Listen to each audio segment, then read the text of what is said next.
Awesome. Welcome, ladies and gentlemen, to the UWRF Intramural for Smash Brothers Ultimate. We already have our matches underway, so we'll jump right into it. We'll be zooming on over to TV number 2, and we'll see what we got going on right there. So here we got Red Roshi and Mike. Mike is a known hero player. He's been practicing for the past few weeks on this. Let's see how well he can do. It's 2-2 stock right now. Only game 1. Can go anybody's way. 98%. Oh, fantastic kill right there. Charging up the mana as well, but immediately countered back by the Mario player. Fantastic play right there.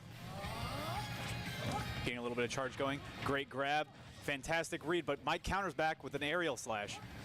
Let's see, trying to zone him out. Rosie's just playing the distance game right now. Mike air dodges, jumps back up, tries to get him with a fake. Still trying to just zone out while Mike's trying to get in close. Sadly, he just can't do anything. Mario's just too slippery right now. An unfortunate miscalculation there on the up air. Sadly, he just can't be landing any of these combos right now. Still trying to zone him out, but Red perfectly right into the up smash. Fantastic play right there by Red Roshi, and that is game number 1. Fantastic plays right there. Great game to watch as well. We'll zip on over to TV number 1 to see how that game's going as well. Let's see here. This time we got Colby and a Roy player. This one's new to us. We haven't really seen a lot of Bowser Jr. played, so we'll see how many combos he can run out. Colby is known to be playing Cloud very with a lot of animosity, so we'll see how much he can counter playing a zoning character such as this, like Bowser Jr. Colby's definitely trying to stay in close, up a stock. He wants to make sure to maintain his lead, maybe get a second stock right here. Preferably be able to 3-stock him, but it doesn't look like he's getting any space right here. So a lot of air dodges, a lot of oh, but he hits him with the side special. Fantastic combo going in. He's got this limit break up. Let's see if he can recover here and put that limit break to good use. Sadly had to waste it for the up special, but that's okay. Didn't waste a stock there. Catching back up, but now it's 2-2. 64% lead though. Fantastic work right there from Colby. Unfortunately misses the up air. Trying to keep him close and steady. These side tilts are just the bane of Roy's existence. He just can't do anything about him right now. Hits him again with the side special. Fantastic footwork right there. Charging up the limit break at any kind of downtime he has. Oh, tries the shield pivot, but now he's got the limit break up and he's got the edge guard. Let's see if he can make anything happen. Oh, and misses the side special. That definitely would have killed, but it does not matter. He's got the up smash. He came prepared, ladies and gentlemen. Half the limit break up, 2-1 stock. We'll see if Roy can make it back up. Roy is our boy after all. Down air, trying to throw projectiles. Fakes out Colby with a little explosive right there. Great edge guard. Unfortunately, I think the up special was a little premature because now Colby's just going to combo into it, but he hits the down smash. Sadly, Colby's tilts are just too quick for him, but he's still doing a lot of damage. Oh, an unfortunate side special there. Wastes the limit break. Doesn't read it quite perfectly. Great pivot dodge right there. Oh, and he hits the side smash as well. This is much more of an even game than we anticipated, ladies and gentlemen. We're getting right into it, 1-1, 28% lead. So not as much as you really want in this kind of scenario, and Roy's catching up very fast with 25%. Hitting on the combos, down smash, hits him with the side special. Unfortunately, he's up to 55%, so it's not going to matter much in the long screen of things, but we're still going to town. Side specials going in everywhere. Can't land a hit. Colby's just too slippery right now. Misses the side special, trying to fake him out, kind of taunting him over. Trying to get him more into the center stage so he doesn't have to edge guard himself. Almost hits him with the bomb there, up special. Now we're trying to get into a little more of a stalemate. Get him up to 124%. Side special does a little more damage. He's just got to get one good, oh, he's got the limit break as well. One good smash is going to end it here. Oh, and he sadly misses it. We'll see if Roy can catch up here. We get 69%. He's got to get up at least. Oh, but that might be, oh, he's still in there. Charges up half of the limit breaks, keeps charging it up. He wants to end this fashionably, ladies and gentlemen. He wants to end this with style points. But he might have flown a little too close to the sun. Those Icarus wings are melting now.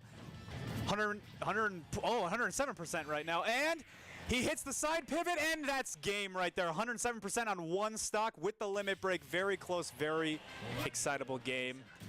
Fantastic work, though, by Colby. Great Cloud plays. Let's see, we'll switch back over to TV number 3 and see how that match is going. Mike is still going up against the Mario player here. which we'll see who that is when we hit our bracket stage, but we'll see. This is game number 2. Let's see if Mike can bring it back. He understood that his main, the hero, wasn't working out against Mario. He tried to get more into a counter pick with King DDD, but sadly I don't think that's working out. 106%. 1-to-1 stock though. This is comeback worthy. He's just got to land in a few good blows. He can't be zoned out by Mario again. That's exactly what the problem that happened with the hero. And sadly, it is not looking good. He's just going to continue doing that tick damage, zoning out.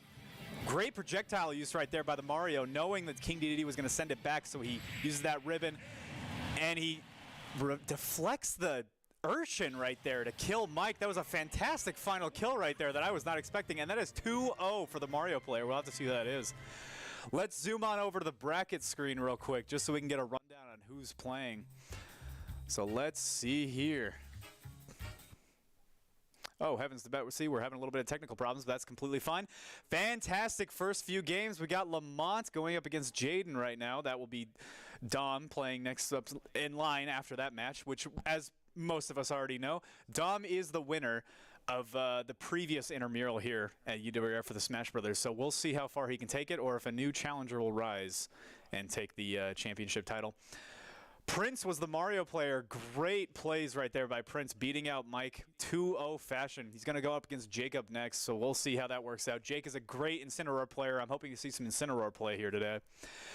Vincent and Elliot going up against each other. Whoever wins that match is going to go up against Caleb, who's one of the top Melee players, so we'll see how he can perform here in an Ultimate tournament. And then finally we got Cameron and Eric, who will be facing each other and then fighting Colby next afterwards.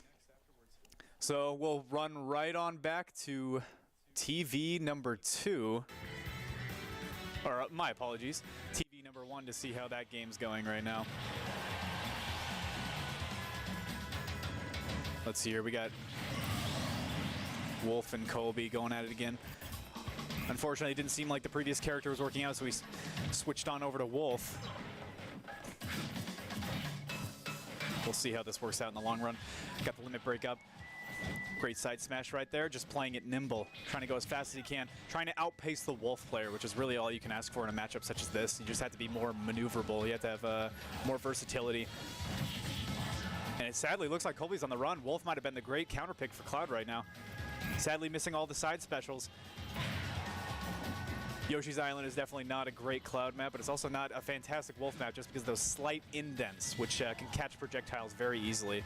The reason why Cloud would probably prefer this over Wolf is just because some of his abilities can slide across the ground easier. But a great side special right there.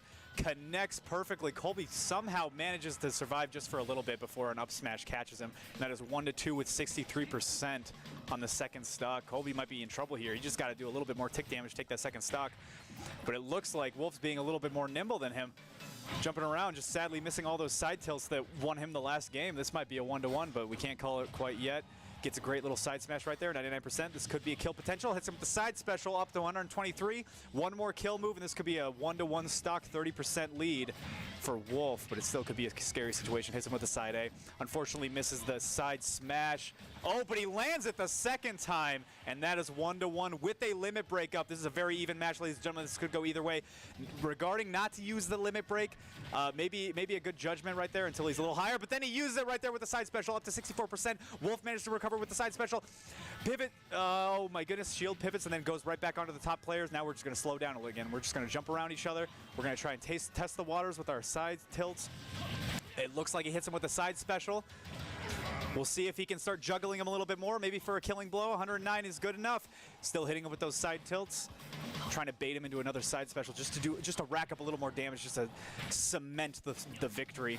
Very close to a limit break. It's up. Sadly, he might have to use it right here just to get back. Yeah, just to get back on the ledge. But then he counters perfectly into a side smash, an aerial smash. This Wolf player is doing great. It's going to great lengths just try to avoid it, but sadly the up smash doesn't quite do enough to send him off the screen. And now we've got a game 104% to 153%. No limit break is up. This could go either way. Just trying to taunt each other into shield dodges, but the side smash for Cloud lands true, and that is a 2-0 for Colby. Fantastic play right there. Valiant effort by the Wolf, was in the lead, but Colby catched up immediately. Great game. We'll switch on over to TV number 2 to see what's going on over there. Looks like we're going to be queuing up right now. I believe this will be Jake and... 1 second before I get my data up. Is...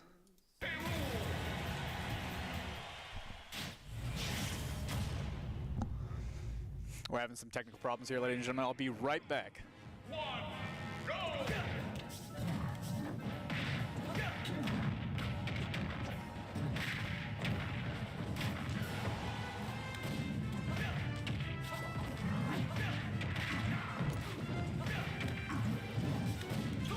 We are back in it, ladies and gentlemen. Fantastic. Unfortunately, we don't have everything cemented out here with the tech department, but I am trying to do my best to work on solo with our wonderful observing squad, Noah, over here. Can't help but thank him enough for his wonders. Doing fantastic running the stream. But now we are jumping right back into it. We got Jake fighting up against the mysterious Mario character. We'll see it gets him into the ground with a fantastic side smash, and now we are right back into it. Charges up that ball. Got it completely up. Those little volleyballs can be volatile right now. He just got to keep using his side special. King K. Rool with a fantastic counter, though. He understands that those volleyballs can be intercepted by the cannonballs mid-flight. But sadly, it looks like the charge shot from the neutral B of the Wii Fit trainer can pass right through those cannonballs. Another great counter pick from Jake. This is a battle of the wits, as more of it is as a battle of reflexes. We're going to see who can spam better projectiles. Is either King K. Rool or Wii Fit Trainer. He's got him on the edge. Great edge guard right now. And he recovers perfectly. 26% with the heel. Playing off the edge is exactly what Wii Fit Trainer is meant to do, but I spoke too soon, and sadly you guys missed it. But I'll try and summarize. Tried to fly a little too close to the Zun and edge guard at 17% on a King K. Rool and passed away doing so. So now it's 1-1 with 50%. Jake is sadly not in the lead that he thought he would be. He was cooking with oil for a second there, and now he's got to catch back up. Gonna see if he can smash him into the ground. Sadly not, but he can still volleyball him. Great up smash right there. The second one does not connect. The K. Rool player understands that he might have gotten a little too close right there. He's got to give some caution. Great counter coming in. A fantastic read from the side smash. And the cannonball catches him as well. Great edge guard right now from the King K. Rool player. But sadly, Wii Fit Trainer is very hard to take off the stage with the amount of smashes he has that keeps him mobile and keeps him up in the vertical realm of existence. And the up smash finishes the game.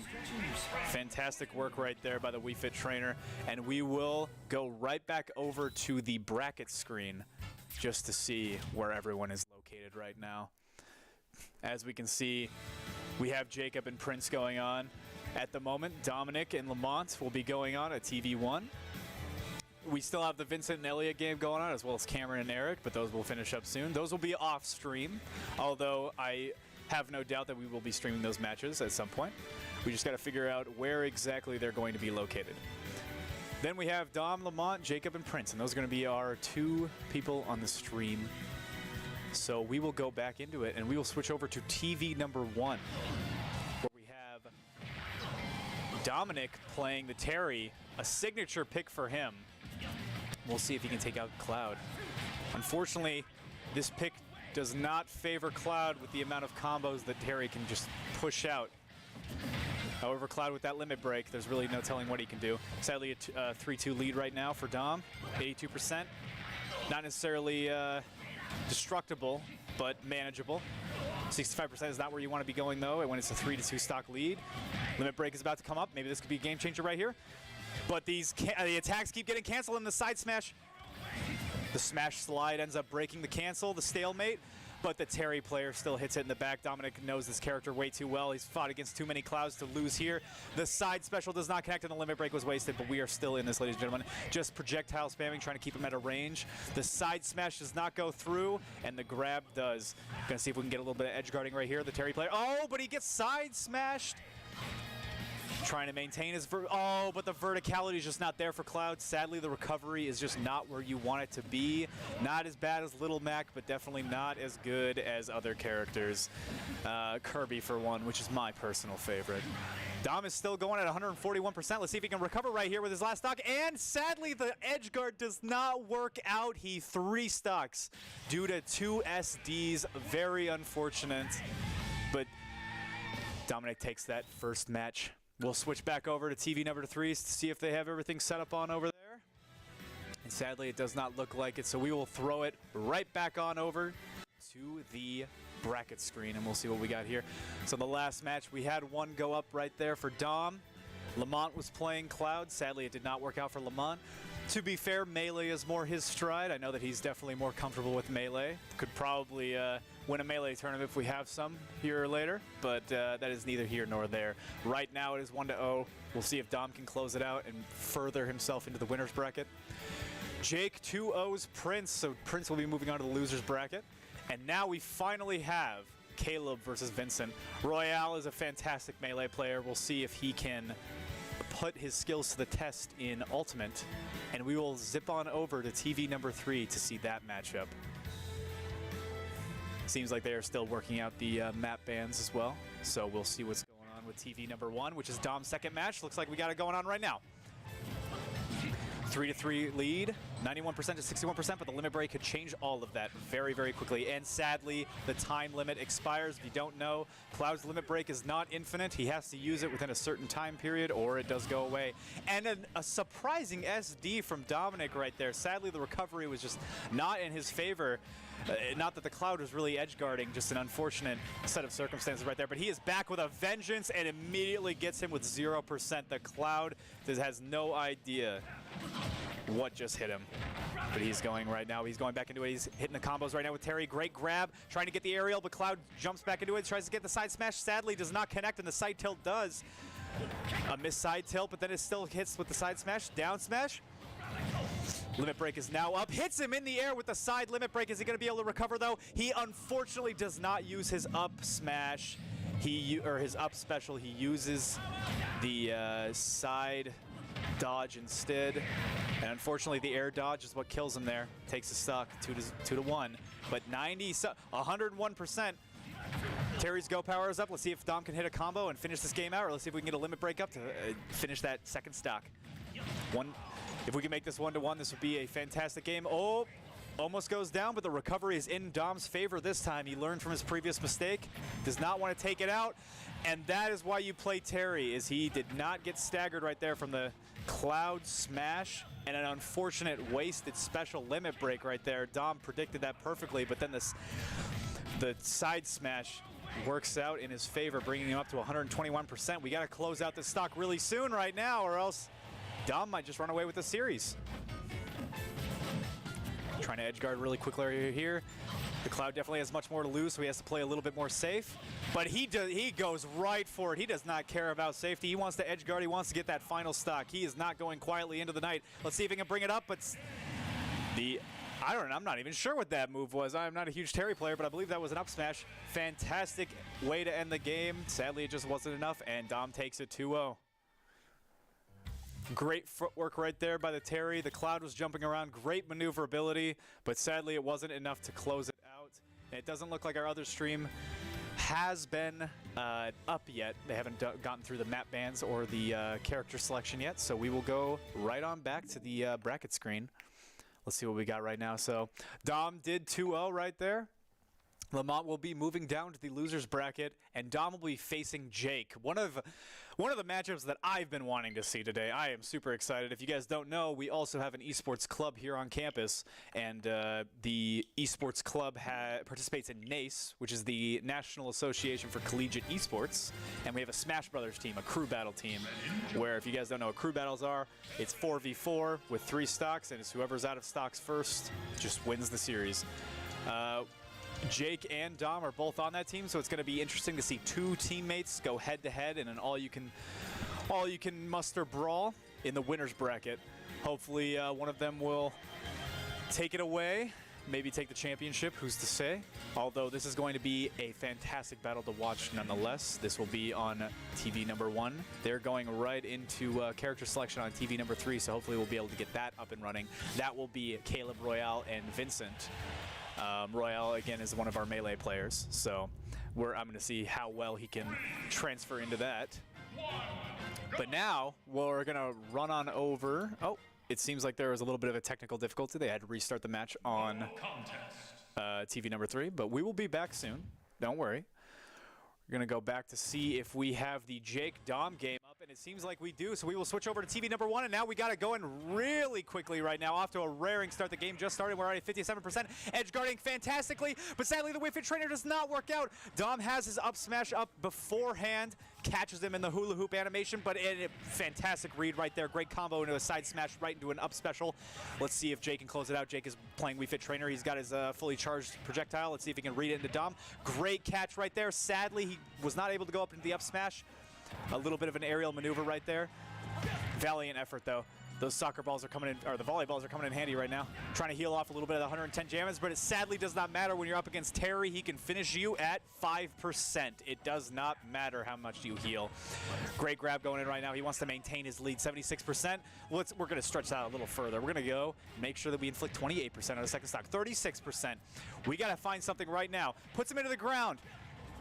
Almost combos it up with the volleyball, trying to charge up his projectile a little bit. Want that glowing ball, the Wrath of the Sun to hit him. An unfortunate misread, side smashes while Dom shields, but right into an up smash. Right from a bad read to a good read. Healing a little bit of the damage, blocking those projectiles. And he hits him with the glowing orb of destruction. That was a Sharingan if I've ever seen one. Hitting him right now with the... Oh my goodness, I thought he was going to SD right there. Apologies, ladies and gentlemen. I knew that our players are, they're smarter than I am. I was not able to properly predict that. Getting a little bit of heals off. He knows that his recovery is well enough that he can sit off the stage and heal a little bit. Hits him with the side smash. Great combo right there, but immediately side tilted out of the air by Terry. And now he's just hitting him with all the 1-2 punch. Sadly, just can't dick it out with that. An unfortunate this turn of events right there. Unfortunately, he can't grab him right there. It's him with the side tilt. Gets a little bit of the heal off. Shield pivots. Goes off the stage. Hits him with the volleyball and the hula hoop 1-2. Let's see if he can get a little bit of healing off. Maybe charge up the glowing ball. And he sadly does not squeak out that recovery. An unfortunate SD right there, but a fantastic series nonetheless. And it is 1-0 going to Dom. Valiant effort right there by Jake, but close but no cigar. You know, my grandfather always said, close only counts in hand grenades and horseshoes. So now let's zip on over to TV number 3. Here we got Royale, the melee player. Let's see if he's going to be able to go off with Greninja. Another Terry player, and sadly he is just showing exactly why Terry can be a mean pick in tournaments like this. A 2-1 start for the series. Let's see if Greninja can catch up.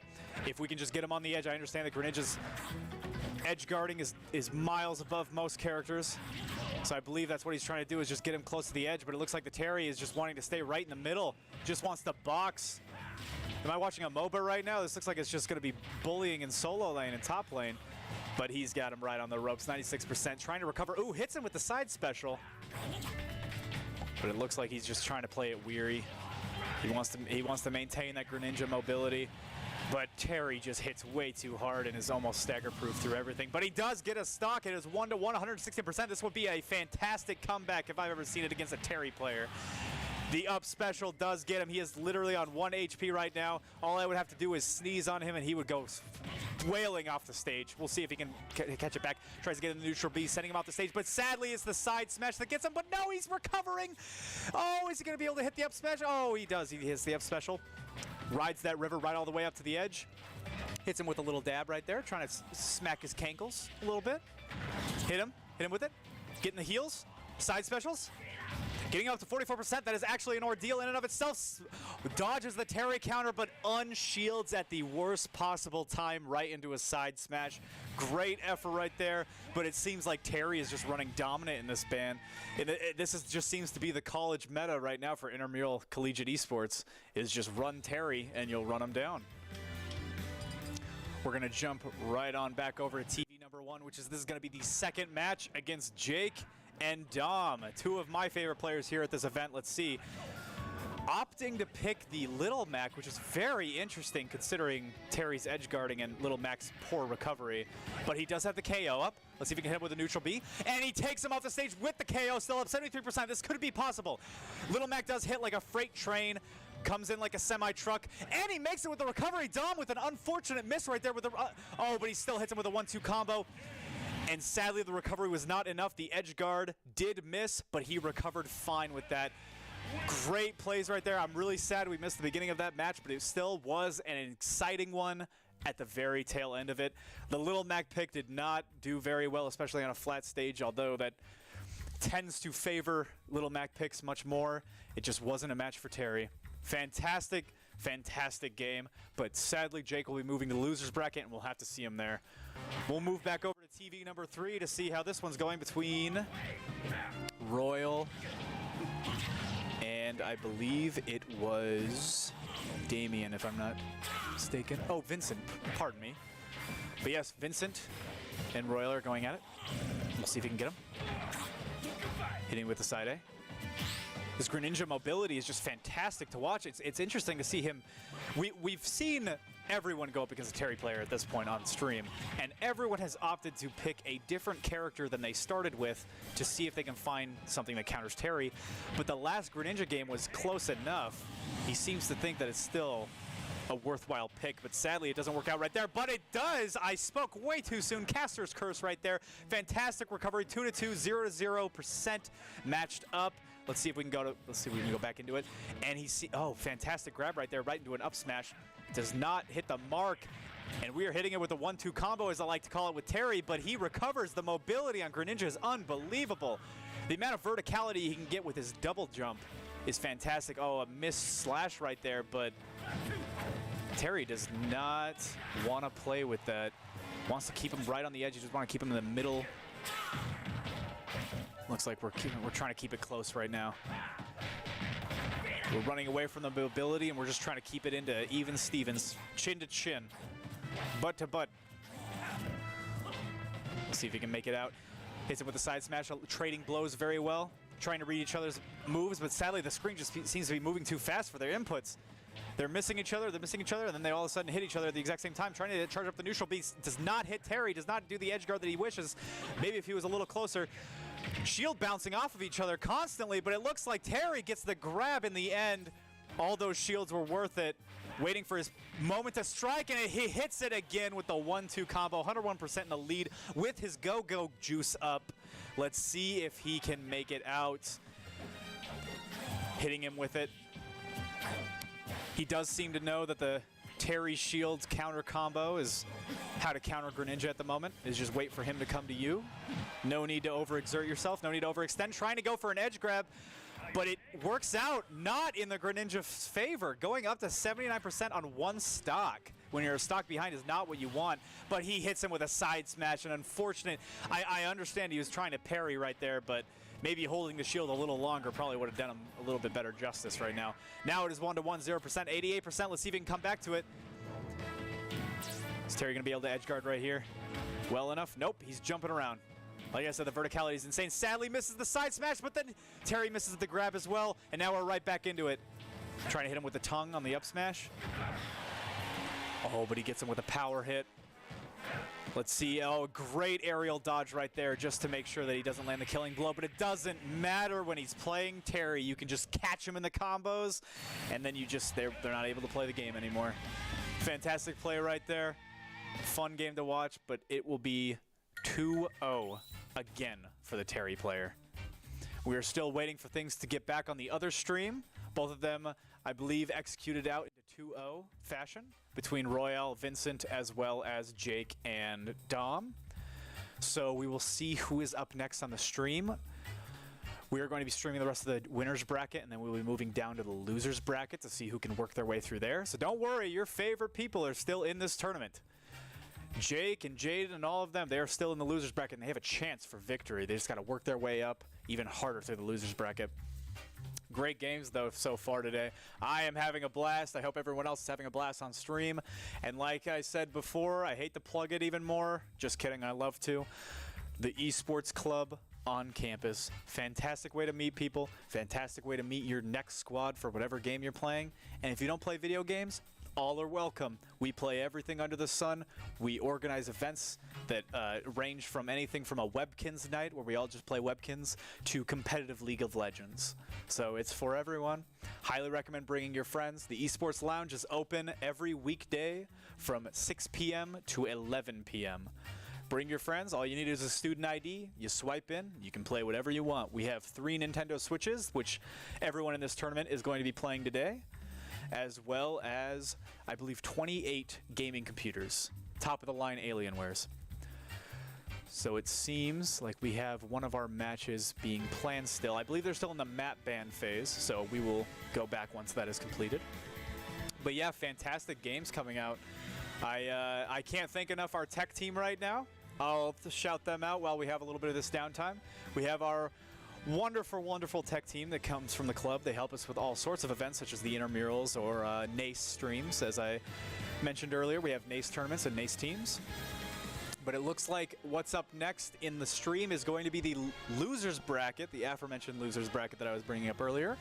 We're going to have Cameron and Jaden, Caleb, good old Royale, and Mike. That is going to be one for the ages. I'm glad we are streaming that.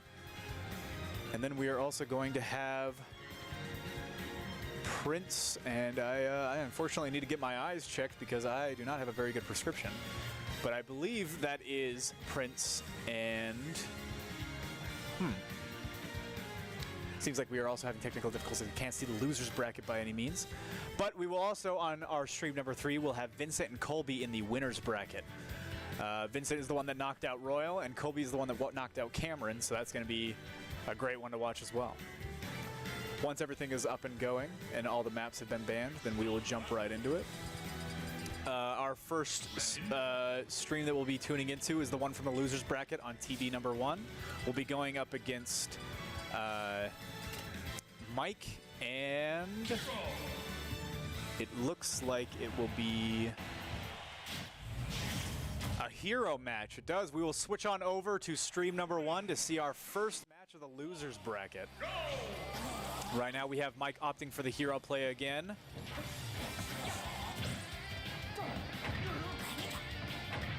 Getting knocked out. Getting knocked around 18%, but he's got full mana, and he has a charged projectile ability. If you guys don't know, some characters have their neutral special, their neutral B, as some people call it, that can charge up until your character is glowing, and then they can unleash it to create a large projectile burst. Right there, you just saw it demonstrated. Landed perfectly, and he lands the killing blow with a fantastic curse right there. It is worth the 40 mana, or however much it costs. That was a fantastic kill. 44% now. Mike is in the lead. Strong, strong start. And he was able to charge up his projectile. Let's see if we can land another one. Hits a little bit of the lightning hit, and there goes. A little bit of a charged fire. We're going to see if he can land the Sizz right there. Sadly, unfortunately not. It is a mobility day today on the stream. We have Greninja players galore running around all over willy-nilly. Hitting him with the side tilts. Great aerial hit, an up smash right there. Trying to combo into it, but he bobs right. Leaning lazily to the left. Perfectly enough. Oh! And the spinner hits him, but it's not enough to edge guard. Hero's recovery is absolutely absurd with that wind blast. Let's see if he can catch up. 104%. If he can take the stock, we'll bring it up to 2-2. But it looks like he wants to 3-stock him right now. Charging up that fire blast, but he hits him with the side smash. He doesn't even need the magic. He can take him out the old-fashioned way. He doesn't need to do anything fancy-pantsy with all these DLC characters. He can hit him just with a good old-fashioned sword. He's got his full charge right now. Let's see if Greninja can edge guard enough. Hits him with the fire blast. Even though he shield pivots, it is not enough to outrun that fire blast. Trust me, it will chase you from here to Timbuktu. Now we're sitting here trading blows, trying to taunt each other, attacking the air a little bit, shielding, trying to read into each other's plays, and it is read correctly. Hitting him with a thwack to end it. A thwack to start and a thwack to end.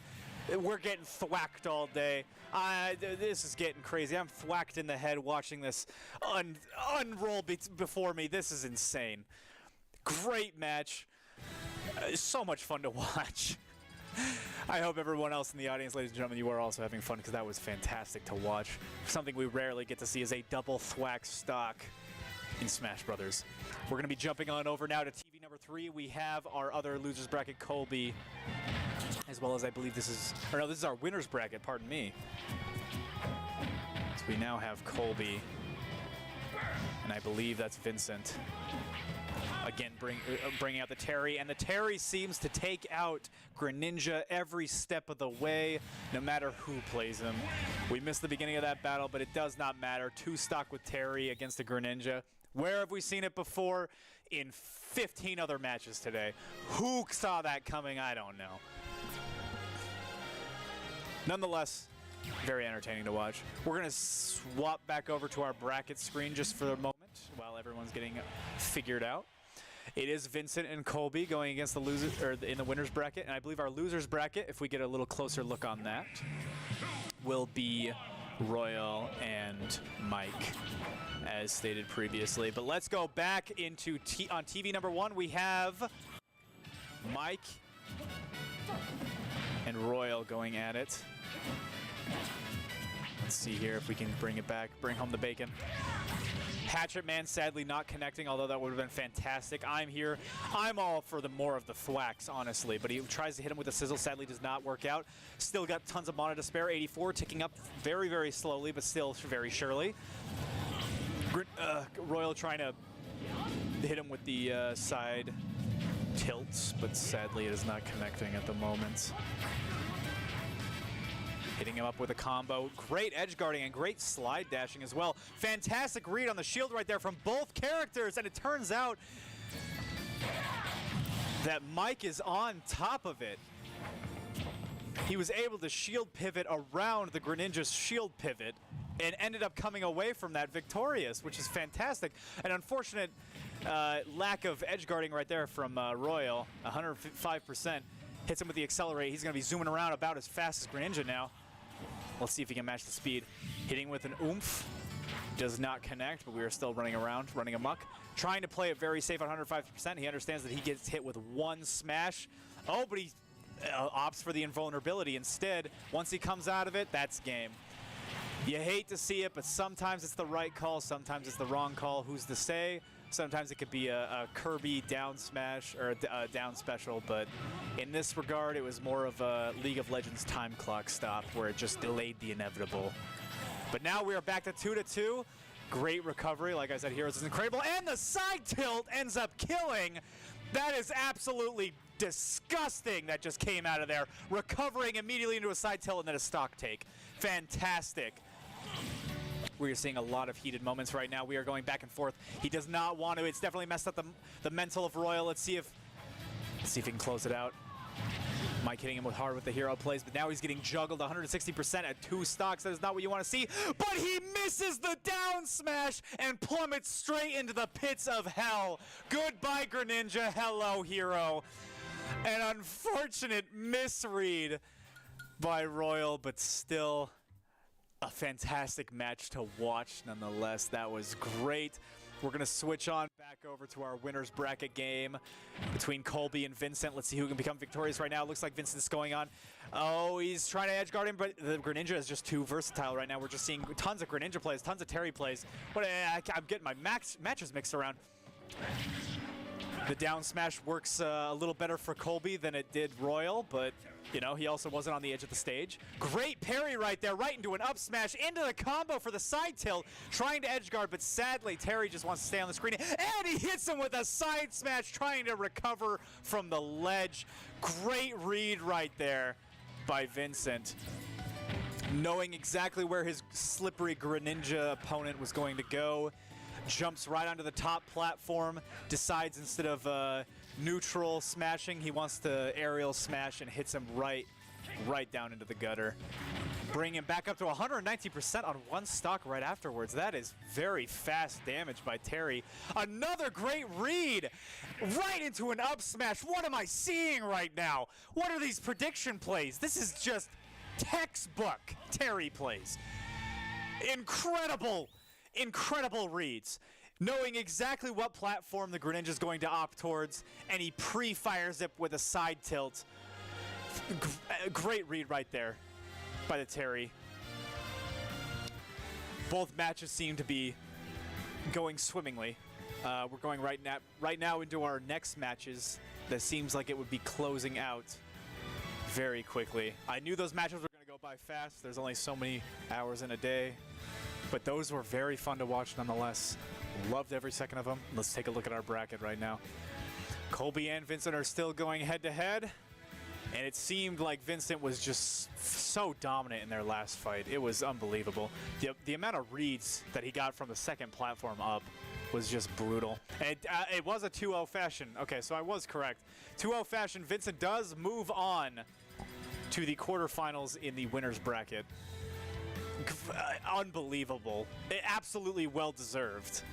And it seems like Mike 2-0'd Royal as well. We did see that live on stream. Mike will move up into the loser's bracket. We have Jaden and Cameron going up next to see who's going to fight Mike, and Lamont, one of our Melee players, going up against Eric to see who's going to fight Prince. That's going to be a crazy game. Prince is another well-known character here in the scene. But yes, both streams are still getting figured out, so we will get back to you guys when we can. We'll just roll a little screen right now to show you guys the bracket as I figure out some other technical difficulties on the side. Stay tuned. We will be right back.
And we are back, ladies and gentlemen. Right now we have a loser's bracket game going up against Jaden and Mike.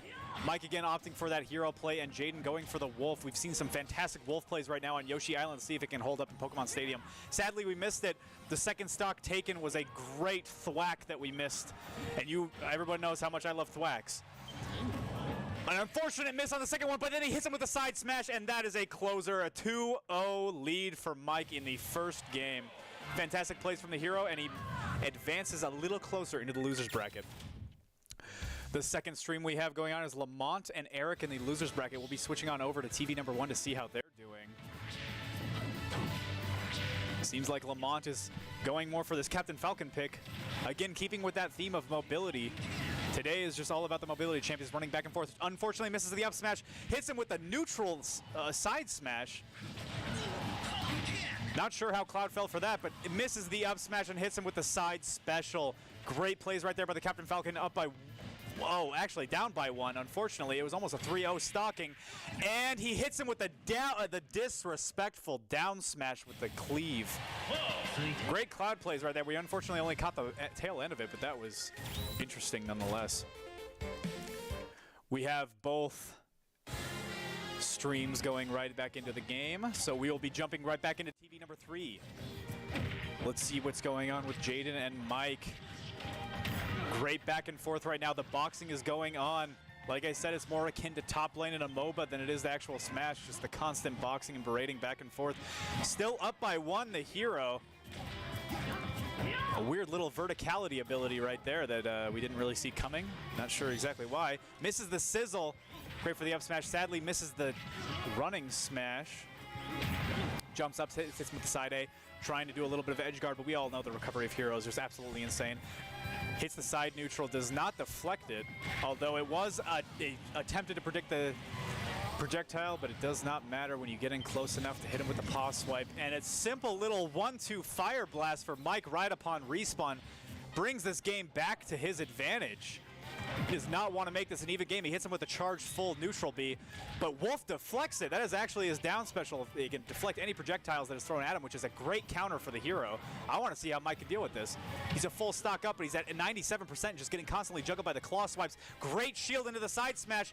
Gets him up with the up tilt, but sadly pivot dodges right through it. Keeping with that theme of keeping your enemies at a distance. Trying to just projectile spam him down. Gets him with the side tilt. 160%. Let's see if Mike can close it out before Wolf takes this other stock. If Jaden can close out one more, it would be more of an even playing field. Sadly, 83% is not where you want to be on your final stock. Hits the kamikaze, the absolute disrespect. Fantastic stock take, knowing that his opponent was not going to survive it no matter how much shield he had left. The percentages were there. He read it mathematically, and it all worked out in the end. A fantastically entertaining play right there by the end of Mike, finishing it out with a kamikaze, and that is a 2-0 fashion. Mike will take the lead and advances through. I believe he'll be fighting Jake next, so Mike and Jake, another two of our biggest heavy hitters in the tournament. Gonna be great to watch. We're gonna be jumping back on over to Lamont and Eric to see what they are up to, and it looks like he's opting for the Donkey Kong pick, going away from all the other characters we've seen. We're going for mobility, smaller characters, but now we're seeing a Donkey Kong. The only other one that we've seen even close to this is a K&K Rule. Sadly not doing so well. More of a tankier character, definitely going to be harder to get off the stage, so even though you're at 1 stock and there's a Fox at 2 stocks, you can definitely throw the Fox off much easier than you could throw a Donkey Kong off. But 1 stock down is not where you want to be. 146%. Let's see if he can close this out at 54%. Bring it back up into a tied game, 1-1. But it does not look like he's going to. He does hit the recovery, and the side special sends him off the map. We're back to a 1-1, 65% with a Donkey Kong, much more of a heavier character, probably going to be a lot harder to edge guard, especially as Fox, where you don't have a lot of edge guarding techniques. You're mainly just going for the up smashes and the side smashes. This is going to be a fantastic game of just absolute counterplay. We're going to see how these two characters can approach the situation. And like I said, the up smash almost sends it, doesn't quite. Combos back up into a jumping up smash, and that is game. Closes out in 1-0 fashion, but still fun to watch nonetheless. Mission complete. And that seems like Lamont will take it in 2-0 fashion. I believe Eric will now be knocked out of the running, but that was still a valiant effort. First Donkey Kong play I believe we've seen in an intramural tournament to date. So I'm going to call that a win in and of itself. Taking a look at the winner's bracket, we have Dom and Vincent going in at it at the quarterfinals, but sadly we will not be streaming them anytime soon. We will be saving the best for last. We will be streaming the rest of the losers bracket to see who can advance up to fight Dom and Vincent after one of them loses. So the next stream will most likely be Jaden and Lily, or oh my goodness, Jake and Mike, and then Prince and Lamont. So while those games are getting set up, we are going to take a deeper dive into mainly the character picks that are going on right now as map bans are getting underway. We are seeing a lot of faster moving characters, more than we've seen to date. Terry is definitely more of a middleweight character, and I understand that we have 2 Terry mains in the bracket today, but we've seen a lot of Fox plays, we've seen a lot of Wolf plays, we've seen a lot of Greninja plays, and we've even seen some Wii Fit trainer plays. So we're definitely opting for more of a mobility-based kit this time around than a heavy hitter kit. We are going right back into the games, ladies and gentlemen, and this is my most excited game of the day. Right now we have Jake and Mike going head-to-head with a Meta Knight Ike pick. 2 picks that we have not seen yet in a Smash Brothers intramural. We're gonna see how they go. Definitely giving each other respect. They've never fought against these characters before because they're so seldom picked. Let's see if they can learn their opposing movesets. Great side smashes right now coming from the Meta Knight, going for much more of an aggressive play. The Ike playing much more defensively, which is not what we're used to seeing for Ike players. Trying to get back into it with the side special. Side tilt does not land, and Jake hits it. Meta Knight is just simply a faster character. Maybe that's what's going to bring down Jake later in the game. Still hitting up with those side tackles, just ticking up that small amount of damage that Meta Knight can deal. Similar to Sonic, more akin to Sonic, because he's one of those characters where it's a, oh, fantastic parry into a side smash. But like we said, it's not enough to kill because Meta Knight is more of a character where it's death by 1,000 cuts. He wants to whittle you down until you're at 200%. Reads the counter perfectly, goes into a side smash, and it looks like Meta Knight is going to be taking the lead for some time soon. Hits up with the side tilt. Aerial tilt comboing into a lot more side dashes. Sprint dashes as well. The Ike can't get in a word edgewise. He's just simply so much slower and so not stagger proof that the Meta Knight's just going to keep tumbling him with all of the side tilts. Oh, but he hits him with a side smash, and that's enough to kill? Unbelievable. That's why you can never count out Ike. His smash is just absolutely so powerful. It inflicts so much damage and so much range. Hitting him with the up special. Great power play, but then he waits again for the counter, and that is what you can't do against the Meta Knight character. Waiting very so patiently for the Ike to bring out his counter animation, which is notoriously slow compared to other counters. And now he's racking up the damage, 2-0 lead, or 2-1 lead. And he does not hit the recovery. The up special does not manage to reach the ledge. Ike, again, another notorious feature of him is not being able to have as much recovery, but that is a great game. 2 off-meta picks that we are not used to seeing.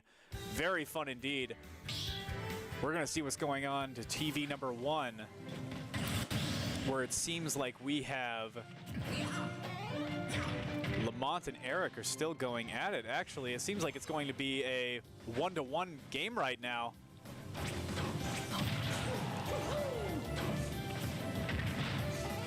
So while those games are going, we're going to be tuning back into the game between Mike and Jake. And it looks like we're going for our old-fashioned mains. No more off-meta picks. We're going for the Incineroar and the Hero mashup. 2 characters that these players play in the NACE tournaments, the one where we go up against other colleges. A fantastic sleep paralysis right there. Sadly does not charge up the smash, so the Incineroar gets out of it very, very quickly, but still enough tick damage to bring out to 79. Trying to edge guard, but the Incineroar hits him with a side special, grabs him, does not get through the shield, tries to hit a counter, does not read that perfectly, and then a great shield counter right there, going right into a side smash. Running dash, but Incineroar does not stagger from those. Trying to hit him with a little bit more of a range, trying to stay slippery, understanding that maybe Incineroar is a character that he can outmaneuver as Hero.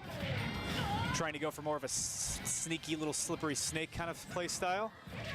Great counter play right there. It goes into a shield and then immediately into a charged side smash But it looks like Jake doesn't want this game running away from him. He wants to keep him low. Misses the snooze. Great side tactical right there coming out from Jake.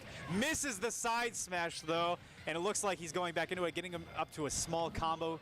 16%. 151 is not where you want to be going, especially against an Incineroar where he can kill you with a side tilt just like that. Almost charges up the projectile, not quite. If you're not able to tell if his giant sun ball is fully charged, you can tell if the character is flashing. Flashing gray, that is. Trying to keep him at a range right now. He doesn't want to lose the lead. He's at a 14% to 63. And now he's only at a 20% deficit. Trying to bring it back to an even game. We gotta see more from Mike bringing it in because he's losing real quick. He's losing stocks. We're gonna see how fast he can go. Great pivot dodge going into a counter. Hits him with that burn damage. Side tilt's coming out. Launches the Incineroar, then sends the projectile, trying to figure out what kind of mana he wants to use. He wants to dedicate the 89-90 now. He's got to start using his abilities much more. Gonna see what he wants. Let's see if we're gonna be able to see a thwack. Does not. The thwack does not connect, but the side smash does, and we are back to a 1-to-1, ladies and gentlemen. 2% to 0%. This could be anybody's game. Hits it with the side smash. Side special. Oh, but he uses Kaboom and he uses the Fire Blast. So sadly, he's only on 40 MP now. Actually, he's catching up very quickly. See if he can close it out with some more fancy dancy moves. Hits him with the grab into an up in air. Oh, he misses out on the combo though because the Incineroar grabbed him. Great counterplay right there by Jake. A missed counter and a great opportunity for Mike to strike. It's great to see these guys play their mains, especially considering that nobody else in the tournament has played them. After all, varieties, the spice of life, and the edge guard down smash is enough to close it out. Jake takes it. Great plays right there by either or. I believe that should be a 1-to-1 roundup for that matchup, but an entertaining one nonetheless. We should have one more afterwards. We're going to jump in over to TV number 1, and we just see it close in from Lamont and Eric. Not sure exactly. It looks like Lamont seemed to have squeaked it out with Dr. Mario yet again. Another one of his safe picks where he just keeps them at a range and projectile spams. An absolutely valid strategy, and it's got him this far. So that is a 2-1 for Lamont. Lamont will advance further. If we want to go back to the bracket screen real quick, we'll see that Lamont and Prince will be fighting each other in the next round. It was a 2-1 fashion. Do not let the bracket fool you.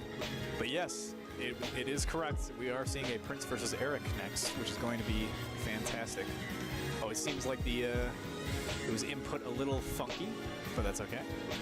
Eric will be moving up instead of Lamont, as it seems. And like I said earlier, Jake takes it in 2-0 fashion. Great, valiant effort by Mike. Sadly, he was unable to squeak it out. 1-to-1 stocks at the end of every game, and probably the most entertaining picks we've ever seen. Especially the Ike pick, which was very, very fascinating to watch. But yeah, we will be jumping in. We are actually going to go back to our winner's bracket for the next stream. We're going to see Dom versus Vincent, Clash of the Titans. Oh boy, I can't wait to see what kind of characters that they're going to be busting out next. I believe they're going to be working through map bans first, though, so we will have a little bit of a break, a little bit of a downtime here. Before we jump back into it, I do want to say, again, the Esports Club, not only do we host events that I have been advertising already, but we also host trips that we go to. We have been to Mall of America to visit the Wisdom Gaming Complex. We have been visited, and we have been invited to the Milwaukee Bucks compound as well. We have met with Nintendo representatives. We have met with Version 1, which is an extension of the Minnesota Rockers, a Call of Duty professional team as well. So if you're absolutely interested, come in to the Esports Lounge. We have a QR code. You can join the Discord, join some events, and just have some fun. Everyone is invited, even if you don't play video games, no matter your skill set. And again, if you are looking for more competitive variety of games, we also offer that for our NACE tournaments. We have an Overwatch team, a Valorant team, a Smash Brothers team, but we have much more titles, more games that we can offer positions to. We can always have subs for teams as well. We can have multiple teams. So if you and some friends ever want to play some competitive intercollegiate esports, you know where to find us. We are in the basement of the library. I believe it is room 161. You'll know where it is. It should be on a map. But it seems like we are probably going to jump right back into it.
And we are back, ladies and gentlemen. I am accompanied by the lovely Jaden. Yes, She'll be shoutcasting with me. And now we are jumping right into a game between Colby and Prince. Yes, and I am not all too familiar with Super Smash Bros. Ultimate, so I don't know a lot of what's going on. I know a good amount of the characters and stuff, so I'm just here to really be another presence and help James out here. Oh, I'm sure you'll do fine. But we are off to a blazing start right now. Prince is at 0% with a 2-stock, trying to get back up, trying to even out the playing field. 131 on a Greninja, but that's very, very tricky considering how mobile they are. I'm sure you can tell, Jaden, jumping around the screen at Mach 2. Although the Greninja's still up a life, too, as well. Well, not anymore. Not anymore. I now also have the Caster's Curse. Thank you very much for giving me that. Yeah, you Caster Curse Colby, and I don't think he'll forgive you for that. No. But I don't think Prince is going to forgive Colby anymore, so considering the combo, he's just about to put him through. Unfortunately, he hits the side smash, but he hits him again with a neutral B. And they're still pretty close right now, so it could really go either way, but it's looking like it's going to go more Greninja's way. Oh, it seems like Colby, yeah, an absolutely majestic juggle right there. Just a second before it happened. Another Caster's Curse put into motion.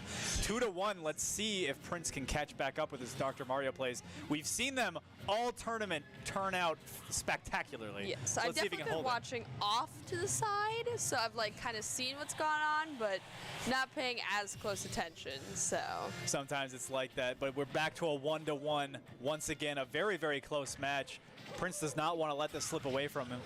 It's interesting to see the Dr. Mario counter so many other characters, but then once we see a Greninja, the mobility is just so hard to handle for him. Yeah, I think the Greninja is just a bit too fast and kind of easier with outmaneuvering Dr. Mario and all of his little pills that go down. So I couldn't agree more with that assessment. It seems like Dr. Mario right now, at least the way the Prince plays him, is all about zoning, and it's right there. Picture perfect about what I was going to say is that Greninja is just so fast, he can close that gap immediately. Yes. It's very hard to zone a Greninja like that. Great plays coming out. Like the aerial of it, where I don't think Dr. Mario is as versatile in the air with that. So I think that can definitely be what kind of causes that. Absolutely. So Colby takes it 1-0 fashion, but this is a best of 3. So we will see next time in the next match how this goes out. They're still figuring things out, so we'll just go right back on over to the bracket screen real quick. I will let the audience know that we are only going to be streaming one game and one TV at a time, so you will not be able to be confused when we're swapping back and forth. Not miss out on anything. Absolutely. This should be That'll be very nice. More clear on who's fighting at the moment. We're still going to be tuning into the Colby Prince match. It is, like I said, is 1-0 in Colby's favor. This is the third string of the losers bracket, the losers run. And then whoever wins this match will be going up against Jake, our devout Incineroar player. So that's going to be interesting to watch. Yes. I mean, I love the Pokemon franchise very much. So to see Incineroar and Greninja being played is it makes me very happy personally. So absolutely. I definitely love to see it. I'm always a fan of the Pokemon picks, considering that there's just the sheer amount of them. It's hard kind of not to pick them. Oh, absolutely. And it's also my favorite friend. I'm a little biased as well, so I can't really judge in that regard, but we're jumping right back into our match number 2. It seems like we are going right into a Dr. Mario edge guard, but like you were saying, Colby's Greninja mobility is just so difficult to edge guard and deal with. He can just jump left and right at moment's notice. But it seems like he's doing a great job of keeping him on those edge plays. He doesn't really want to keep him in the middle area of the platform. Oh, reads great into a side smash, though. Colby does do a little bit of damage. I believe he thinks that the side tilt was going to stagger Dr. Mario out of his charge smash, but it doesn't seem like a side tilt from a light character such as Greninja is going to be able to stagger him and knock him out of his animation that quickly. Yeah, I was going to say, I was surprised that, they went with Dr. Mario again. I would have thought they would have tried to pick something differently to kind of match up with that Greninja better, but I think they kind of just figured out which moves to do and what to do better. So they kind of upgraded their strategy instead of just picking a different character, I feel like. I agree. I think it was more of a reworking of the strategy, and it seems to be working out fantastically. A great down smash right there. The Greninja's got to catch up soon. Colby is on the ropes right now from the character that he almost decimated last game. I think after having a moment after the match to kind of breathe and recollect, he was able to kind of figure out a strategy to get it to work, and now Greninja just can't keep up. Absolutely. My voice cracked. The edge guard is still going through, though. It seems like he still doesn't want to get knocked off the stage in the same fashion. Dr. Mario has only been able to get these kills from a charge smash. So the edge guard department, Dr. Mario is still lacking. Greninja is still a great counter to that. But I think he's learned that he can't rely on the edge guard itself. He needs to start going for those up smashes. He needs to start going for those side smashes to knock him off the stage.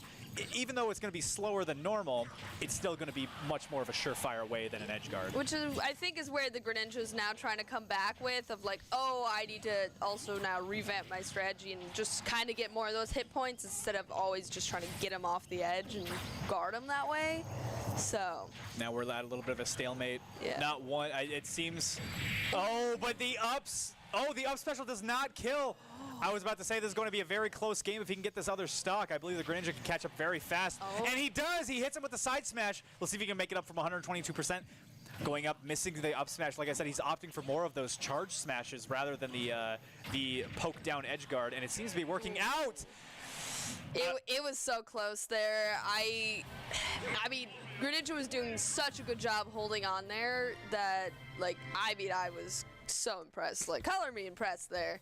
Definitely did a great job of trying to take it back there in the end, but was just too far gone. Had just too much hit points on him. It just goes to prove, ladies and gentlemen, anything can happen here at the Intramural. We thought it was going to be a stomp with a Dr. Mario pick against a Greninja. The Greninja sheerly counters Mario, but here we are. Yeah. With a 3, I believe he ended at only 2% on his last stock, so it was a great fashion, although a close game nonetheless. Oh, absolutely. So we are it 1-1. was stressful. Ooh, and now we're going to Pokemon Stadium. This is always a fun one right here. This is much more of a flatter stage. This is where we saw those fantastic Terry plays and the edge guard come through on the second platform. Yes. We all know that Pokemon Stadium only has 2 platforms rather than the normal battlefield of 3. So we're going to see how Greninja and Mario can combat each other on these platforms. I believe that the Greninja will probably be more advantageous on this area, considering his vertical mobility. So. And just, the fact it is the Pokemon Stadium. He's in his hometown. That is true. That is true. This is a home field advantage. Does Tom Brady really does he have a hot hand in the Buccaneer Stadium? Sadly, not anymore. But it was a statistician's enigma, figuring out whether the home stadium does give an advantage. And it seems like that is the case. Yeah, it's looking like it, but I guess we're going to have to see if Dr. Mario will really be able to, like, come back and figure out how to deal with even more of that edging on the side of... So I think it's going to be stressful. They're still looking pretty tied up here, so... We saw a fantastic little edge guard attempt from the Greninja, throwing out his neutral B, which is that water shuriken. And beautifully read right now by Mario, throwing out that cape, which deflected it right back, basically nullifying all of Greninja's edge guard capabilities, which is in that one ability. And it's getting real close, and now with Dr. Mario being just slightly in the lead, not by too much, and looks like, okay. Let's see if Prince can close this one out. Too much anymore, yeah. It seems like Colby is really opting for a single strategy. He wants to he wants to up smash with a charge smash right after he uses his side special, which is where Greninja teleports and bashes into a character. But it seems like it's working out. Such a close battle. It seems like it's working out in his favor, considering that even though, he's high percentage, but he's also got Mario really on the ropes in every single team fight. Really? And this is just stressful to what, like, I'm getting, like, nervous just watching this of how close it's getting. 155, 126. We got to see an up smash here or there. Trying to go for the slide smash. He wants to finish it quick, but then he gets into a parry. Down smash doesn't quite finish it. Sends him off to the left side. Edge. Just trying to make sure he can get it right back off. Now we're sitting on the edge guard. I don't believe the edge guard really plays a part in this kind of battle right now. As 146 and 155%, it's pretty much just whoever can hit the smash first, whoever can hit the parry first. Let's see. Oh, doesn't dodge the shuriken. A very bizarre choice. I believe he was going for the down special right there to deflect the shuriken right back at Colby, but it seems like Prince really just didn't have the reaction time for that. Now it seems, he's extending the lead 21% on the 2-stock Mario player, this Colby. is quite impressive at how, I don't know how he's still surviving with this. And I feel like maybe Dr. Mario's getting some nerves here, just with the fact of like they were so evenly matched, and now it's just like 188% still doesn't kill. That pill does hit him, but then it gives him more room for recovery, because when you're hit by an ability, you're able to use your up special again. And There he we closes go. it out 2-2, but 62% going for Still Colby. quite a big lead. I think it does come down to the nerves. I think Prince is starting to get a little scared. I mean, understandably, this Greninja is absolutely just popping off. Now we're seeing actually that Greninja's getting a little bit up behind again, more evenly matched. Maybe the nerves are getting to each other. They're both getting a little nervous. We're definitely seeing a little bit more of a dichotomous playstyle between these two. It seems like Colby wants to opt for more of the strict up-in-your-face tick damage kind of playstyle, whereas Prince really wants to go for the grab and projectile.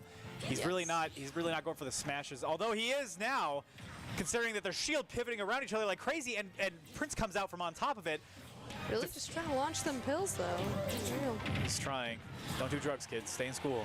But Dr. Mario is really showing us how sometimes the DARE program kind of fails in certain regards, and he hits him with a down smash. Sadly, but that's beside the point. the tilt did not close it out. He's still at 156% on 2 stocks. Colby is actually behind now.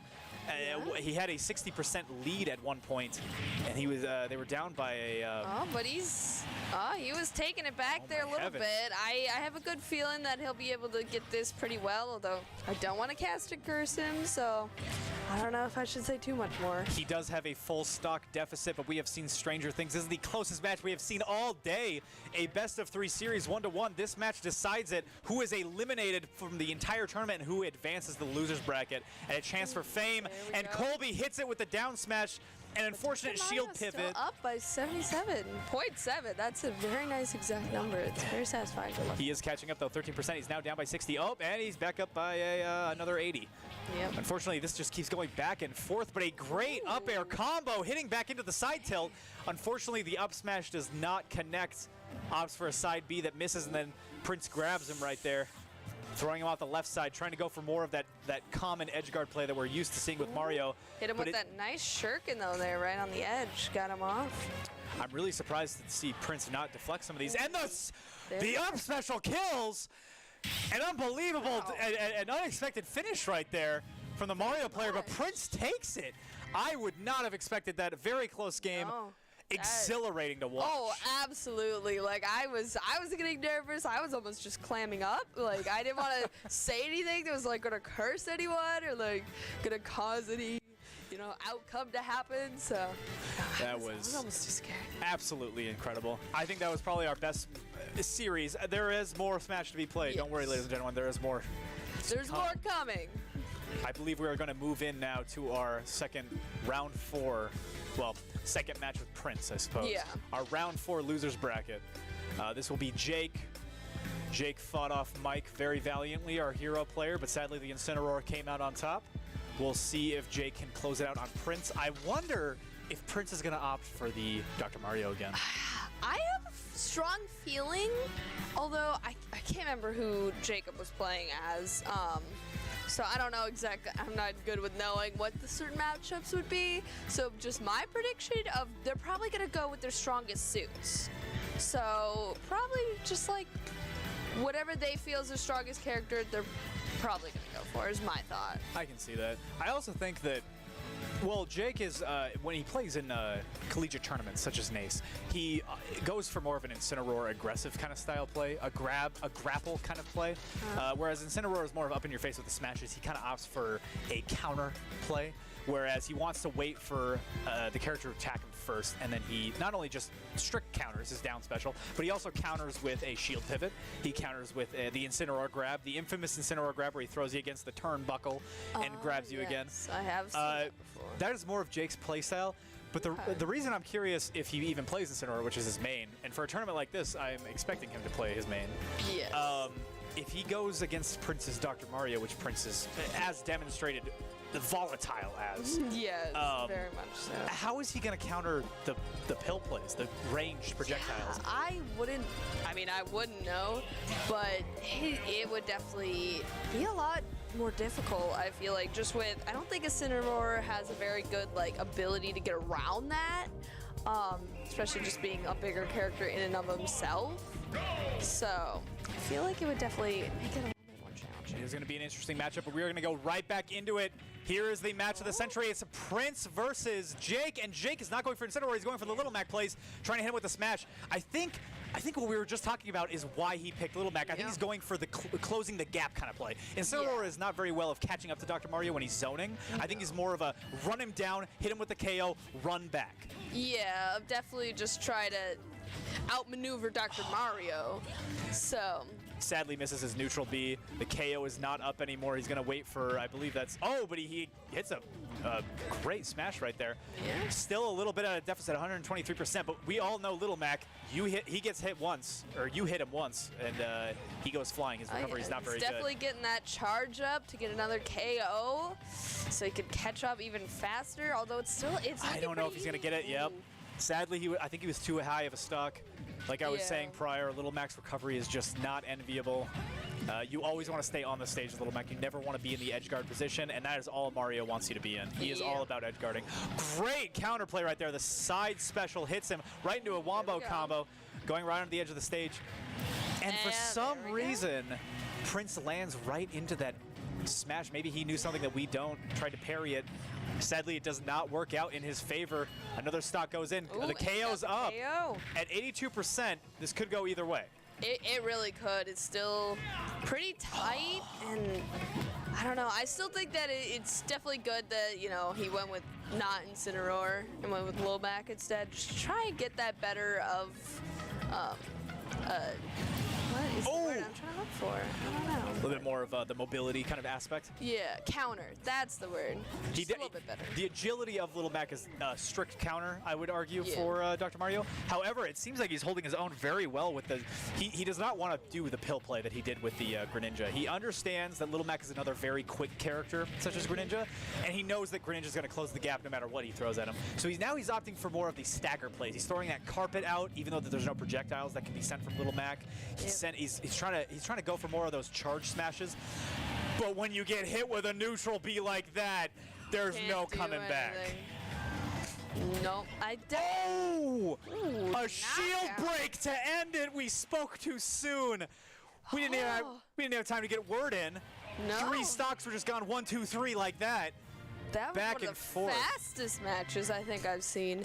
I was going to say that Dr. Mario got some warm-up with that Greninja to, like, you know, kind of figure out how to deal with those high mobility characters, and I think he figured it out quite well, so he's now implementing that. But that looks like crazy.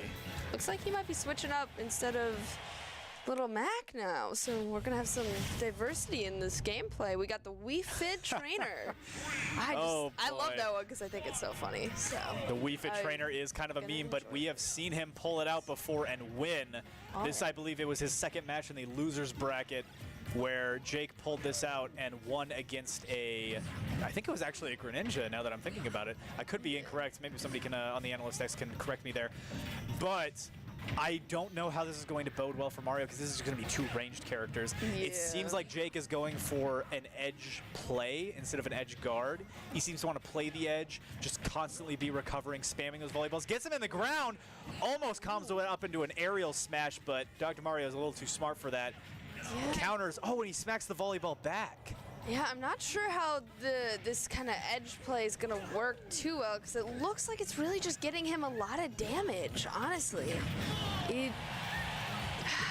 I'm not too sure on how it's going, and he's deflecting, Dr. Mario's deflecting a lot of those volleyballs. I was going to say. With his pills, so. Absolutely. The Wii Fit trainer is a very versatile character. You can do a lot with them.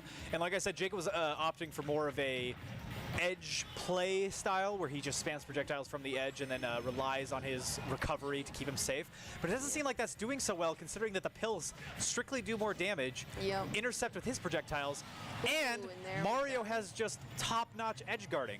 He can send the projectiles back at the Wii Fit trainer. He can send him off with the water, although we haven't seen that yet. His smashes are very quick in the animation department, so it seems like this is just not a great pick. And he's already a stock ahead.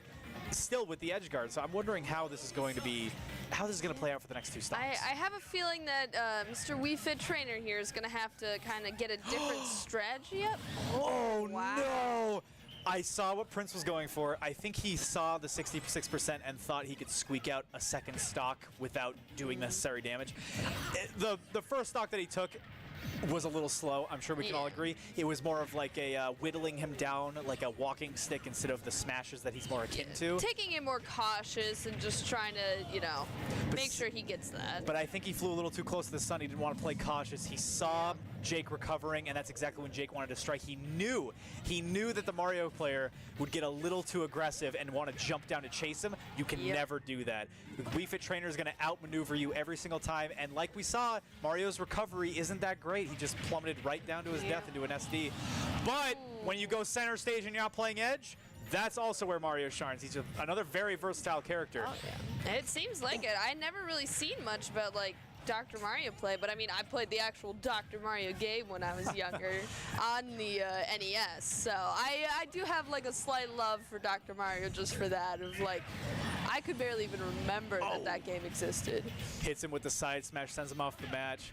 I don't know, does this look at all like Dr. Mario? Because I've never played the old school Dr. Mario games. Well, I mean, the graphics are a lot better, that's for sure. The graphics of Dr. Mario are definitely better than this, I would agree. Oh, no, this one is. Definitely a lot more, like, you know, modernized. But, I mean, I enjoyed it as a child, but... I believe that was for was that the NES or one of the original The Nintendo? NES, One of those old, like, 16-bit. Oh, you got to blow the cartridges every time it isn't registering right? Yeah. I remember the N64 days. And you're older than me.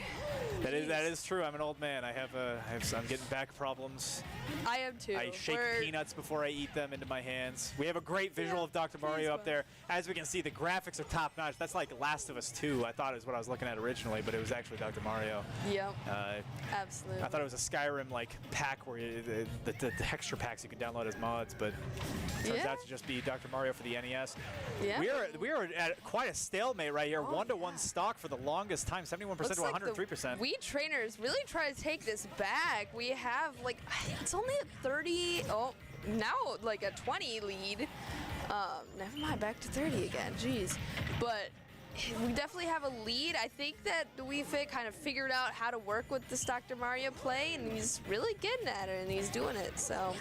I think both of these characters, at least their play styles right now going to each other, especially in this matchup, especially for this 1-to-1, they're playing it very safe. They don't want to give anybody room. Oh, I thought he was going to follow that up into an air combo and air tilt, but he doesn't. We're still going back and forth. Ooh. I think they're opting for a more safe play style. They're getting really close right now. Didn't try and follow him down again. I think he learned. Nose to nose, and he hits him with the up air.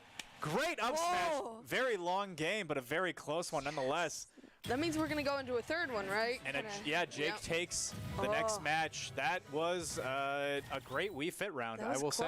Yeah, we'll have to see if they pick the same characters again, because it looked like at the end they figured out how to kind of work around each other. But it was close, so I feel like maybe they'll. Yep. We're seeing Looks the like Incineroar. going back to Incineroar. Awesome. I knew this was going to be coming out. We went from Little Mac.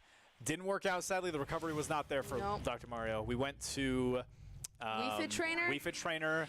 The tick damage was there. It was whoever could get the millionth and one hit in that regard. Everyone was you're gonna take damage, you're gonna deal damage, but it's whoever can get that last hit. Yeah, so and then we're gonna have to see how Incineroar works with how versatile Dr. Mario is and with his little pills. Oh, well, it looks like he's figuring out ways to do it, of just kind of blocking him on the edge. I think Jake figured out, an unlucky first stock. I think Jake figured out that he doesn't want to play any more games. He wants to pick his main. I do agree that Dr. Mario can zone out Incineroar. It's not necessarily a hard counter, but it's definitely harder to go against. Yeah. But the way that Jake plays Incineroar is he's not going to have time to zone him. He's going to be up in his face constantly. Yes. Like I said, he plays a very grapple-heavy Incineroar. But the Dr. Mario, if he can hit combos like that, if he can hit the parries, if he can hit the side smashes, it won't matter. Yeah, I definitely think Incineroar is just trying his best to stay completely on top of him. It's when he starts to get away and drift, and him getting towards the edge, not a good thing. Hey, there we go with that famous little grapple there. But it's definitely going to be hard. He just needs to keep on top of him and can't let too much distance, because then he's just going to get those pill bottles thrown at him. Yeah, Prince's shield is it's starting to recharge, but it was very low for a second there. I thought he was going to play a much more aggressive playstyle to try and shield break him, but instead he opts for the grapple, and it almost kills right there. Going for another one, and the side tilt ends up finishing him. That's how much damage Incineroar can do. Even with his weakest ability, he can decimate, and just I take a stock with it, honestly. It's unbelievable. No, it is. You know, we had predicted that this would be a very hard matchup for Incineroar to go against Dr. Mario, but it looks like he's getting along just fine. Very close to nearly taking his last life. But he yep, there it is. reads the up smash very well. I don't think Dr. Mario was in a recoverable position. I believe he side air dodged right there. Side dodged the wrong way is what I meant to say, but I don't think either way he would have been able to make it out of there. Feels almost like our Incineroar player there was really just trying to kind of throw him off with those first two games. I feel like really just went with kind of like testing the water, see how Dr. Mario was going to react. Absolutely. And how he was going to kind of play against him, and then just decimated him there at the end. Absolutely gave no care in the world. It could be that he was trying to lure him into a false sense of security. Yes. Could be that as well. Thought. Where he wants to throw him off a bit by, I'll pick these off meta characters that I kind of know how to play, and if I get one on the board, I'll take it. And then when worse comes to worse, when it was 1-1, he was like, okay, enough messing around. We're going to pick Incineroar. Yeah. And Jake I was a little surprised too. Even when Jacob was already down by 1, he said, no, we'll still play Wii Fit Trainer for this second match, kind of see what we have going on here. Exactly. Had enough confidence with that to win so that they could then go toe-to-toe 1-1. It's going to be a very interesting matchup up next. Yes. Like I said, Jake moves on to the loser's bracket. This is the final round of the loser's bracket. Jake will be facing the loser of the next winner's bracket game. Yes, so we're in the semifinals of the bracket now, and it's going to be Dominic against Vincent. I feel like this will be a great game. Being as they both won their last matches 2-0, I feel like this will go pretty long. Not pretty long, but it'll go probably a little bit longer. I think they might be a little bit more toe-to-toe with that. It'll be an interesting matchup for sure. Oh, at the least. We all know how absolutely terrifying Dom can be on Terry. Yes. But we also know that Vincent is no stranger himself to fighting Terry. So I'm really curious to see if they pick somebody else. Yeah. Like I don't know if this is going to be a Terry v Terry mirror, or this is going to be somebody completely different. We're going to jump right into the game, but those names must be incorrect. But because Prince, sadly, he did get knocked out. That is 4th place for Prince. Congrats to Prince. He was knocked out in the losers round 4. Yes, but we have our top 3 finalists now. We have Jake in the losers round, waiting to see who loses this game. And in our next one, Dom and Vincent. And if you guys forgot, Dom and Vincent were there in the winners bracket in the semifinals because we've been streaming the losers bracket for the past 1, 2, 3, 4, 5 matches. Yes. So this one's going to be interesting. These players have been waiting around. The fatigue has not hit them quite yet because they haven't had to battle as many opponents. They've been winning too much, so they've been able to take a breather. But now they're back in it. Yeah, kind of just probably, formulating some strategies, probably watching the other games go on so they could, figure out some strategies. I mean, that would be what I would do. So here's an interesting thing that I want to know your opinion on this. This might have been a fluke, but Dominic has been undefeated in maps. Yes. Vincent has been undefeated in matches, but he has dropped a map to Elliot. Yep. And Elliot did, in fact, get last place against Prince, 2-0. Yeah. So I'm curious to see if that's a breaking point for Vincent, if it shows that there's a weak point, or if it was just something that he threw because he knew he had dominated. Yeah. But we're jumping right into it. And like I said, it was a Terry v Terry mirror match. We're already going to a 28% to a 44%. Now it's a 44 v 44. I can't even tell whose Terry is who. I can't either. This is, oh my lord, it's just a whole bunch of, they're all on each other and just absolutely decimating each other. Dom is getting knocked off the edge very easily right now. I wonder how he's going to recover. And he recovers by going into an up special. An interesting combo right there. Yeah. But he'll take it. He's trying to give his opponents as much respect as possible. He understands that a fellow Terry player, you can't really mess with him that hard. Yeah, I feel like they definitely have that respect for each other of both, they are both Terry players. We also see they both have their specials online, so we'll have to see how and when they choose to use them. Oh, there's the go-go juice, and it ends up killing. Dom is now in the lead. Let's see if Vincent can recover 130%, and he does with the 1-2 combo, as I like to call it. 0-0, it's 2-2. Yep, so we're going in now. Like I said, it's looking tight. Yeah, I don't think it's going to go on as long as I thought it was. It seems that they're going pretty quickly through this. I mean, they're both characters very toe-to-toe. They're always on each other. Rarely do they just kind of go off and do something else. So a great side air right there by Dom, knocking Vincent right off the stage. Oh yeah, so it's looking like it's still going to be a pretty quick match. Great grapple right into an up smash. Great combo and great situational awareness, knowing that the other Terry was going to be staggered by that air tilt. Yeah, we'll have to see if Vince can close that gap, because it is still quite far, but he has his go-go juice. And the go-go juice pays dividends. Yeah. It does. He hits him really hard, but 107%, how much can you do against a fellow Terry? The answer is not much. No. So I believe then we just saw Dom walk away with that first one. Absolutely. And, okay, 1-0 now in Dom's favor. It was short, but it was sweet. That's for sure. Heated. Yes. Terry players can dish out so much damage so fast that even when you're going up against one of your own, it's bound to be a very, very close game. I don't know if this game is going to go any differently. It seems like they're both picking their mains. I understand that they're both very, very good Terry players, and I don't think they really play anybody else. But if Vincent can't learn Dom's playstyle with his Terry, he might need to just pick a different character. Because I don't know if this Terry v Terry is going to work out with the sheer skill gap between each other. That's also if Vince will have another chance to do that. That is very true. Jake might be able to take him out in the loser's bracket. If we even get that far, we are talking too lowly of Vincent. He might be able to bring it back. This is only a 1-0 right now in terms of maps.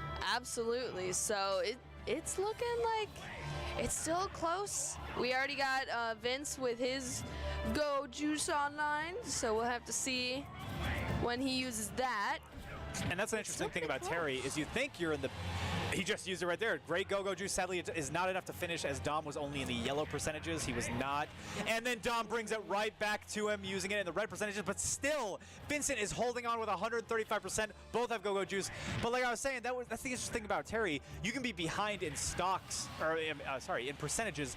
But when you have that go-go juice past the 100% threshold, then you can bring it back. Oh, absolutely. You might be more of a scary opponent, and Dom's doing that right now. He took out his opponent. His opponent's only at 55%, and he's at 125. He should be playing it safe, but he's not. No, he's staying it right in his face. Going at it, and he's still holding on to his go-juice. Exactly. So I still think that Vince is kind of shaking in his boots right now. I mean, oh no! At a 64% deficit, yeah, he's shaking. He's doing more than shaking. He's a little dead inside. Trembling, and it's looking scary with this. It might. Yeah, this looks like it might be quick. It looks like maybe now they're playing it a little bit more safe and kind of keeping a little bit of a distance, mostly on Vince's side of he just does not want to have to go through that again. There's some good ankle kick combos that Vincent has been pulling out, such as that one right there, the little 1-2. But it doesn't seem like he could just, he doesn't have finishing potential. It doesn't seem like he's going for those big smashes. He has been hitting those go-go juices a few times, but he hasn't been hitting those big, really hard side smashes that we're used to seeing Terry's hit. Oh, especially because Dom now too also, well, now they both have their go juice on, but Vince has had it for a while, and he is looking for that perfect opportunity to strike. Oh, and he hits it! Great use of the go-go juice, and now this could be anybody's game. It's a 1-to-1 stock, and Vincent has his go-go juice, but he's still playing against a Terry. You got to give that respect. You can't be up in your face, even though you have your combos up. They can still dish damage with their neutral neutral smashes. Absolutely. That was terrifying. That was just terrifying. That's for sure. That was the closest match we've had, and it was Very entertaining. Yeah. Great work by Dom. I think Vincent put in a lot of effort. I think it was closer than the scoreboard shows in a 2-0 fashion. I believe that the maps were very, very close. And I believe that means that Vincent is going to be dropping down and fighting Jake next, unless I am mistaken. Maybe it's a best of 5. I might have not been informed, but I could be incorrect. We have been going through a lot of tech issues, and we have been going through a lot of rule changes halfway through the tournament. But I believe this is a best of 5, so it is 2-0. But Vincent can still come back from Dom, and he's doing great in that regard already. Getting him up by 63%, still starting at 0. If he can get an early stock on Dom without going over 100% himself, I think he has a chance to win this match. Oh, I think so, absolutely. And it seems like he's learning. Oh, yes. And Dom already has his Go Juice ready and raring to go. And, I mean, he has kind of, it looks like a track record of, like, holding on to it till that perfect moment. So... Well, they keep using it. They can keep using it over 100%. Yeah. But the kicker is, it's a double-edged sword. Because, yeah, he's high percentages. He's really easy to kill off the stage. Well, easy in subjective terms, but still, he's easier to knock off the stage at 171%, as we just saw. But with the go-go juice, as I like to call it, he can turn the tables around so fast that percentage won't really matter. Oh, no. So, definitely especially when Terry v. Terry, it can be like anyone's game at any point, really. Just even one slip-up can just cause everything to go off the rails. It's still interesting to watch because you understand their mindset of these players is that they play Terry and they know, yeah, I have him on the ropes, but because I have him over 100 and because I have him on the ropes, he's going to be even that much harder to kill because he has his go-go juice. Oh, absolutely. And it's just, it just gets scary. You see the numbers get higher and then it gets closer and closer, honestly. And great use of the go right there, honestly. A fantastic edge guard into a ground slam. And if you guys don't know what we're talking about when we talk about go-go juice, the character Terry is a very unique one. Whenever he's over a certain threshold of health, I believe it's 100%, he has this little thing called go next to his name, and that's when he can start using these crazy combos like the one you saw that smashes the ground. And those combos can deal game-breaking damage. So that's why Terry's a force to be reckoned with, is he can do a lot of damage under 100%, and he can do even more over 100%. It's similar to Sephiroth, if you know Sephiroth. Once he hits a certain threshold, he starts doing a lot more damage. He grows that one-winged angel kind of thing. I don't know if there's any Final Fantasy VII players in the crowd today, but yes, Sephiroth is in Smash. And Vinny took it. Vincent takes it in a 2-0 fashion. I was too busy getting distracted by the Terry semantics. I didn't even notice that he just took it by the widest margin we have seen in a game in the winner's bracket. Oh, absolutely. And I mean, Dom just barely missed getting back onto that platform too. So I bet he is kicking himself right now over that. Just 2-1 still could be anybody's game, but yeah, I think Dom, I believe Dom was just figuring out Yoshi's Island as a map stage isn't great for Terry, considering that it has those slight slants in the ground, so it's very harder to hit those 1-2 combos that require a flat surface. Yeah, I definitely think that on those maps that have the raised platforms, especially the 3 of them, is where Vince really shines. It seems that is kind of where he knows how to play Terry the best, especially against Dom here. So it seemed that, that's kind of the maps that he wants and that he's vying for. So that's where he can go off. I do agree. If I had to bet money on it, I believe Vinny picked that map, and I think he knew for good reason. As a fellow Terry player, I don't think this Terry knows how to play on that map. However, we are now in the King of Fighters, which I believe is what Terry is from. And this map is brutal. It is a small battlefield with no platforms. So this is going to be a crazy Street Fighter battle. This is going to be like watching an actual King of Fighters championship. And it seems like Dom is in the lead already. Congrats to him, I suppose. But like I said, it could be anybody's game right now. He's just got to land one good hit. But he seems to be comboing Vincent right all the way up to 100% himself. He does not want to give any wiggle room. He is staying right onto it. And I think he knows. That, Oh, yep, he there's the does. go juice right there. He knows that he can execute that at any time.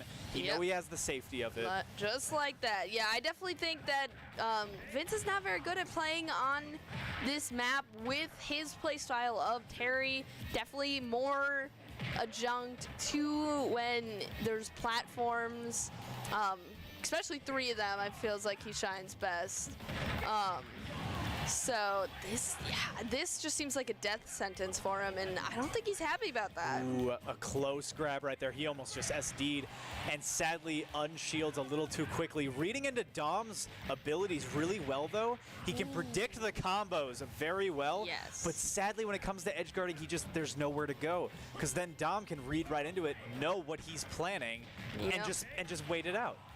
Oh, absolutely. Although we still have Vince here. Oh. I was gonna say with that go juice, so he's still looking deadly, but he just got knocked right off the side there. It ain't over till the fat lady sings, but she is hoarse in the mouth because it seems like Dom takes it in 3-1 fashion, moves on to the grand finals. Yeah, I definitely think it was just that map that was kind of Dom's downfall there. So that's probably what we saw when he was going against Elliott, of just that, that map pick wasn't his best, and he didn't really know how to deal with that.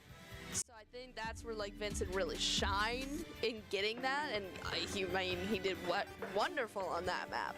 So I definitely feel like their versatilities with the character are amazing. Sometimes they struggle with the different map picks because they both Absolutely. love different maps better for their playstyles. Absolutely, for sure. I do think that map bans play a larger part in this game than a lot of people let on. Oh, yeah. A lot of people in the Smash community believe the Smash map bans are a little weird, considering that it's just a small battlefield with different amount of platforms. That matters, right? But in terms of counterplay and what character you're going to pick, Yeah. and what character you're going to counter with, and what play style you're going to use those characters in, Oh, there's it a could be lot of variables. big factor, absolutely, and it was just, it was great to watch that fight. It was stressful for sure. Absolutely, but we're going to jump right back into our losers final right now. So whoever wins this final of the losers bracket between Vincent, who just moved down, and between Jake, and Jake immediately takes a stock from him at 10%, using those Incineroar grapples, grappling him off the stage, understanding that Terry's recovery, it requires a combo already. He just wants to opt for it in a quick game, not giving him any Keeping him breathing room. Close, yeah. It's definitely gonna be interesting because both their playstyles definitely are very on top of each other. Although Vince has these platforms now, so it might get him to a bigger advantage. This is where Incineroar struggles a little bit, is the getting close enough to grapple game. Yep. Terry, once he gets into high percent, he's just going to outzone him, keep him far away, wait for the Incineroar to come to him, and then counterplay it. Yep, absolutely. Oh, and sadly, Jake misses the body slam. Does not work out in his favor, but he's still going to be going. He's going strong at 150%. Is that going to be able to finish? No, it does not. Let's see it. 3-2 stock. Let's see if wow. Jake can bring it. He wants to go to the finals. He does not want to stay in the losers final. He is not going to be minted as a loser after losing his first game in the winners bracket. Yeah, it's definitely gonna leave a sore mark on him, a little chip on his shoulder maybe.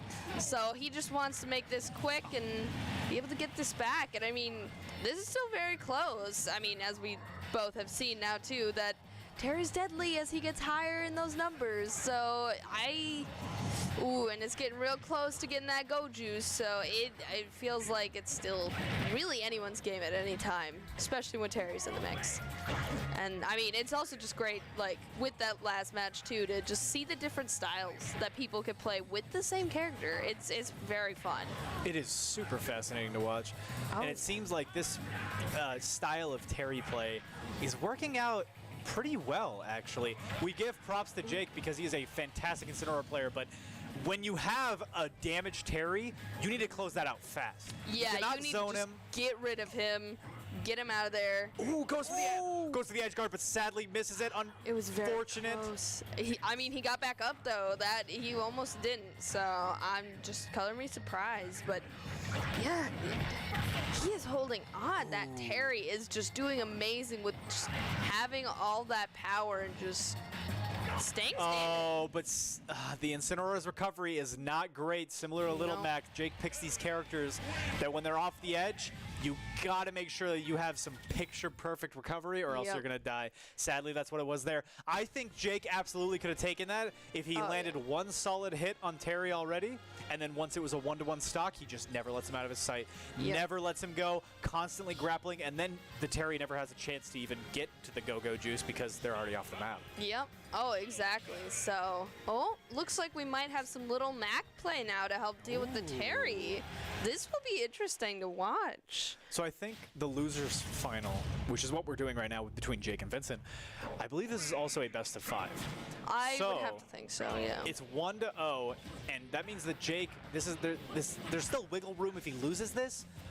So I wonder if he knows something that I don't. If he's just kind of like testing the waters to like, let's see if I lose as Little Mac. Let's see if I don't. It's whatever. Yeah. I mean, and Vince is at that, slight disadvantage with his love of platforms and the lack of them on this map. So it's, Oh, and the recovery does not pay dividends. And he had the KO too, and that's just, It's a sad thing to see. Seems like we have here that, he just really likes characters that, don't do too well once they get off the map. So I definitely think that, in order to really be comfortable playing against this Terry, he needs something that is able to kind of keep a better distance, I would think. Oh, a great KO coming out, though. Yes. Immediately bringing the stock back to an equilibrium. But Vincent understands how to read Little Mac. He understands the shield pivots. That's how you play him. You punch and then you shield pivot. That's all you got to do. You just got to shield dodge and then punch. And I think he read it into that just a little too much for Jake. But Jake's keeping him on the ropes, getting him to 74. He understands that he can't get him to that go-go juice without just killing him immediately. But I think Jake is just so unfamiliar with playing against a lot of Terrys that reading into this moveset, because Terry is a character that is not played often in the NACE tournaments or the other tournaments that we have here on campus. That was cool. Usually Terrys are only played in the Intramural tournament because those are the players that show up are local. And it seems like we got one stock off the board already, so maybe Little Mac was the pick with the KO juice. Oh, I know. I mean, I was surprised. I was going to say, Jacob here would need to pick something that would do a little bit better with any time he gets off the map, but it's looking like he's just able to kind of work around that by being able to stay in the middle and kind of just bully Terry, honestly, and to just going off. He's trying to outspeed him, and the thing that I'm watching right now is he's doing a lot of good damage, but all it takes is one hit from Terry like that to cement the game. Yep. That's all it takes is just one hit. He can't get hit once as Little Mac. He's got to keep him on the ropes. And I think that's what Jake's doing really well is it's a learning experience. He's learning Vincent's moves. He's like, okay, this is how he's going to do this. This is how he's going to recover. He's going to get on the platform. He's going to go into a spiral kick. Yep. I got to learn that. And I think he's learning very, very well. Oh, absolutely. And, I mean, he's honestly doing good with just trying to keeping him away. He did it good, though, with the last one when they both still had, like, 2 lives.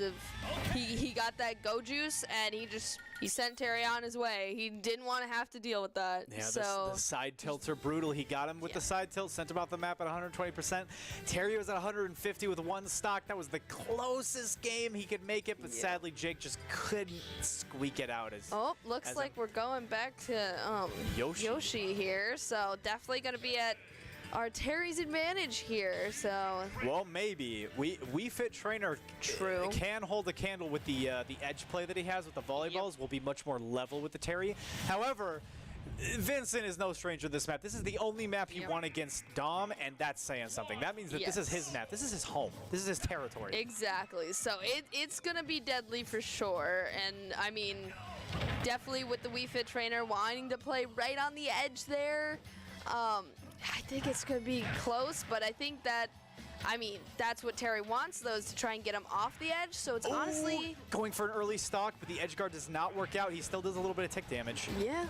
So I think it'll be nice, though, because, when he was doing Little Mac, You know, he was just getting booted off, but now he has a character that, you know, works with that and, you know, thrives off of just being on the edge.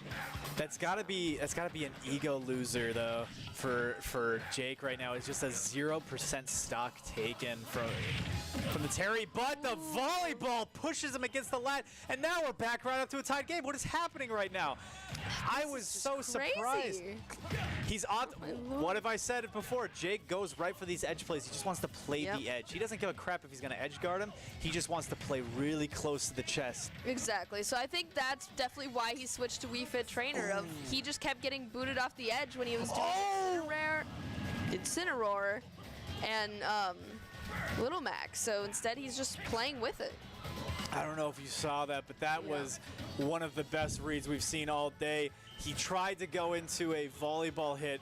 The Terry parried it, and then Vincent proceeded to slow kick him so that he was stuck in the animation of like on the edge. And then he used his final smash, or well, not final smash, but he used his side smash. However, Jake is not playing around himself. He just got a great stock right there. Using the same methodology he got from the first stock, is hitting with the volleyball and smashing him against the side of the stage.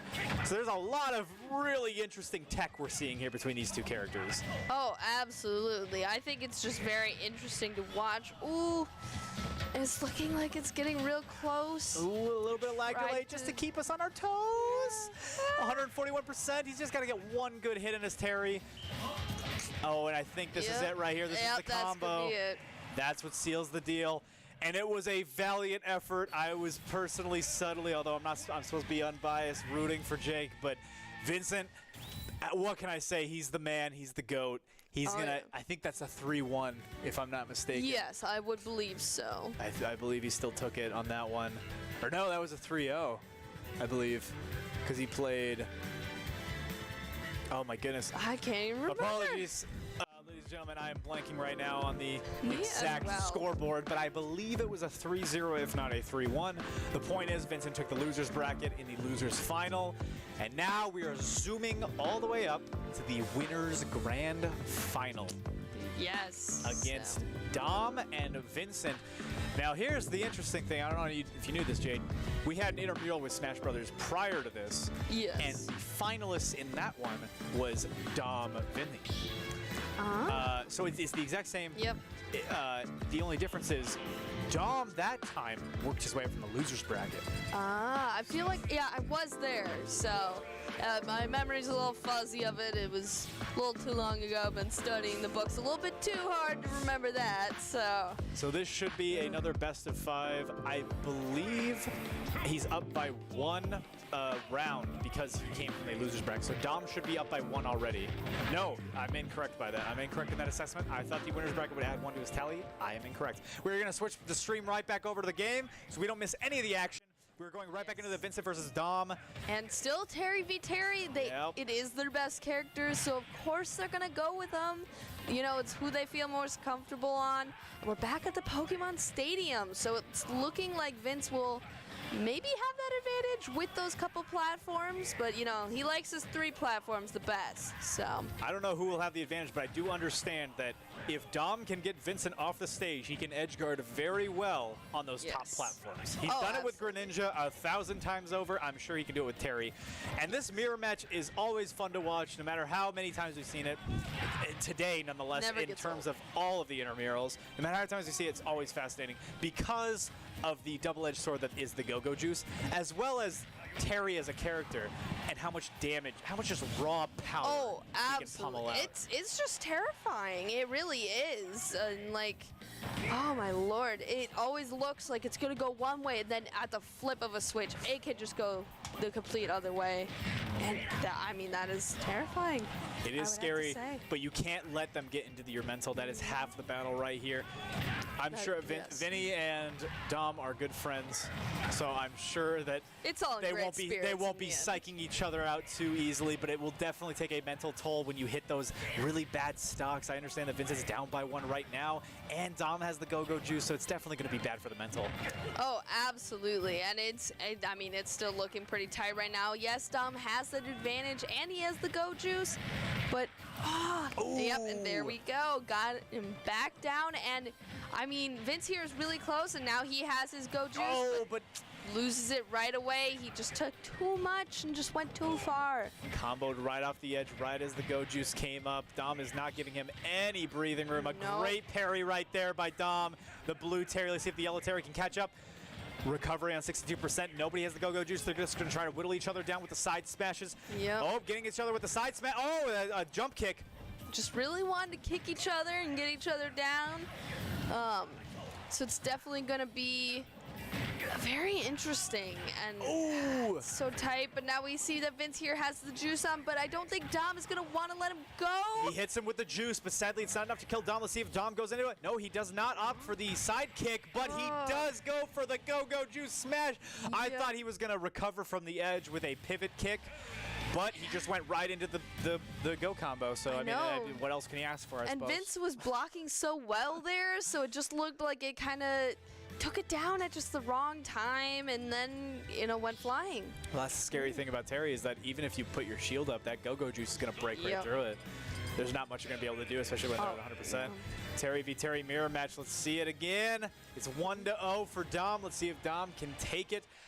I will not spoil anything from the last intramural, but I will say one of these men did walk away with a t-shirt and the trophy and the championship title. And by trophy, I mean the crisp high five that I give out for the winner. It is a highly coveted prize. And the t-shirt. You can't forget about the awesome t-shirt. Forget about the t-shirt, but that's really not the important part. And that's not what we're advertising here today. We're advertising my crisp high fives and my esports club. No, I'm just kidding. But we are back into the second match. So that is enough of me parading about my own prizes. We also have, today is a very exclusive prize that we brought in from Nintendo themselves. Is this fantastic Switch carrier case. You're probably not going to be able to see it because we got another game going right now. Try holding it up. So it is a Switch carrying case with a screen protector. So this is the prize that these guys are fighting for. So we're gonna have to see who goes home with this. And it will definitely be, this is what they're vying for. They have something even more than your awesome crisp high five to be going after right now. We can talk about the prizes all we want, but what matters is the game and who wins the prize, all right? We don't even know who's going to be coming out of this one on top. It's a 2-2, 50% across the board. Very, very close game. Getting him in with a knock-up from Vincent. Vincent does do the side pivot kick. Dom opts to run away on that one, actually. See if he can gain a little bit more space to figure out what he wants to do. Playing the edge a little bit right now. And he jumps over Vincent. Now Vincent's on the defensive. Close to the edge, gets a spinning kick in, but does the 1-2 combo, lands on Dom's head. And now Dom has that go juice, so we'll have to see if anything comes out of that. And both of them went down there. And Vince was up. A misread by both players. Unfortunately, Dom knew what he was going for, and Vinny didn't. He tried to edge guard, but played right into Dom's hands with the 1-2 combo. But because Dom 1-2 comboed, he used his side special already. He couldn't up special for the recovery, which means that was an SD. So if we're talking about who actually lost, sadly, I think Dom SD'd, which is more of a stake in the pride than it is an actual stock. But it looks like Vinny's coming back up. He's going up at 75%, trying to keep him on the ropes, 135%. The go-go juice is up. Let's see if he can break through the shield. No, he's keeping him on the ropes, and Vinny takes it. Match number 2. Great 1-1. That was amazing. Like I said, he has that advantage. He just loves those platforms. So, it had those 3 platforms. It was doing great. But now I believe it would be then Dom's choice. So for the map pick, which means that there's not going to be any platforms. I'm very interested to see if we're going to see Yoshi's Island again, because we all know that Yoshi's Island is definitely Vince's best map. He has a 100% win rate on that map. Well, at least from this one, I haven't seen him play anywhere else. From all of the other maps, he also has a 100% win rate. I believe that one map that he did drop. The one map he dropped against Dom was the King of Fighters stage, and then the one in the very first string of the winners bracket, he lost the map. I think it was the Animal Crossing map. Ah. So I believe he's undefeated, as far as I know, to Yoshi Island, which is full of platforms and angles, which I know is where he thrives. Oh, absolutely. Dom is already down a stock. I must have absolutely missed it, just talking completely arbitrary about Vinny's playstyle and his map pick. But yeah, Dom is down a stock. He must have gotten a very, very nice early combo that Dom just couldn't counter. But the 1-2 combo, unlucky timing from Vinny. It was. The second his invincibility frames let off, Dom came in for the kill. Oh, whether you call that good game sense on Dom's sense or unlucky for Vinny, who's to say?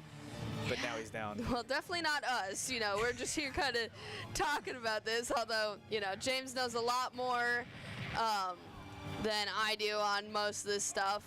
But it's looking like Vin is still close. Oh, and now Vincent is up. So up by a stock. This is like, Vinny has just completely turned to 180. He is usually down by a stock, and all the maps that he has won, he has come from a deficit of a stock. But this is the first time we're seeing against Dominic him up a stock. This is fantastic to see. Oh, it really is. And like Dom had that goat juice, so like I was getting scared that Vince was gonna go flying, but no. He sent Dom packing his bags down a stock. So this is, it's going to be stress. So I will reiterate, because this match is going by very quick. If Dom wins, because of the way that our match is set up, our double elimination, because Dom was in our winner's bracket originally, he doesn't get an extra point in the series.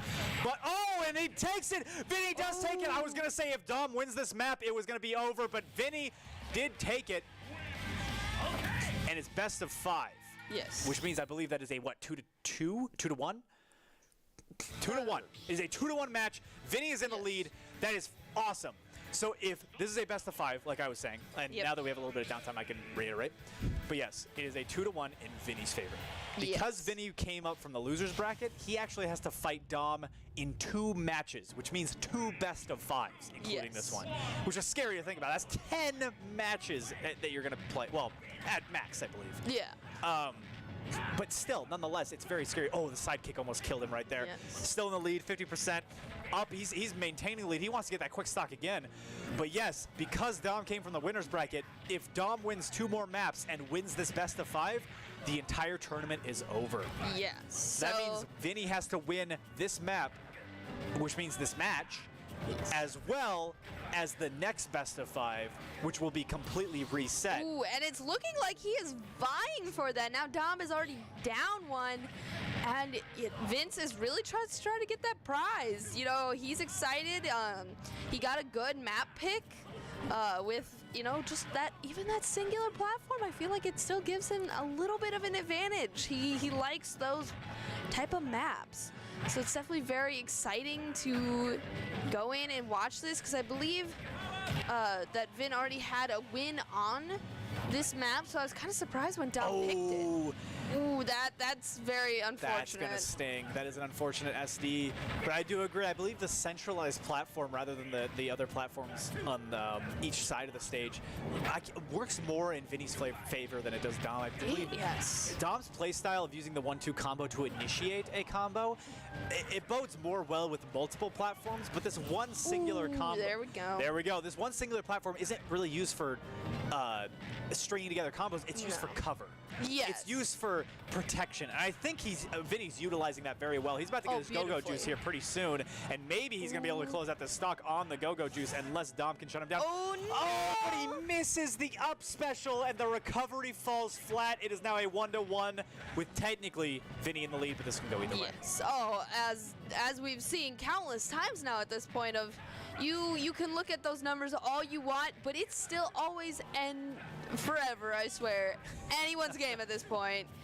And the numbers don't matter. It's all about just, watching them, how they play, and if that go juice gets online, you got to send that one packing, which is what Vince has been doing, and doing it very well. So let's see if he can do it with this one.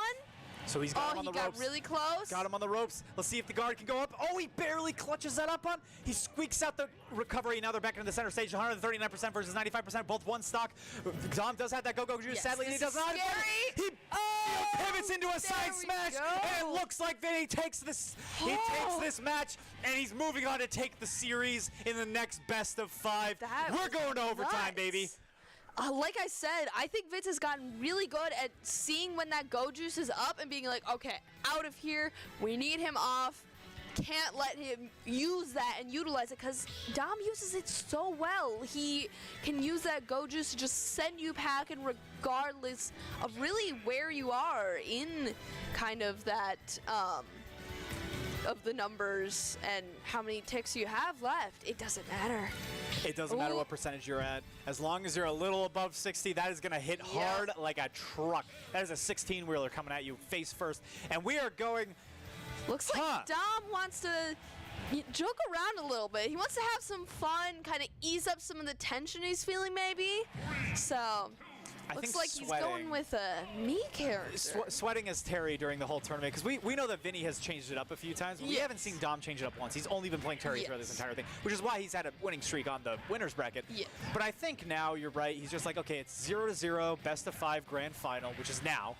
And he's like, I can ease it. I'm gonna try out. I'm gonna test the waters. Maybe psych out my opponent real quick, like, hey, I can beat you as me fighter. And just like, I feel like he knows he can afford to lose just one match and that he can come back from it. I think he has that self-confidence in his ability as a Smash player to be like, yeah, I can kind of just, you know, have fun this round.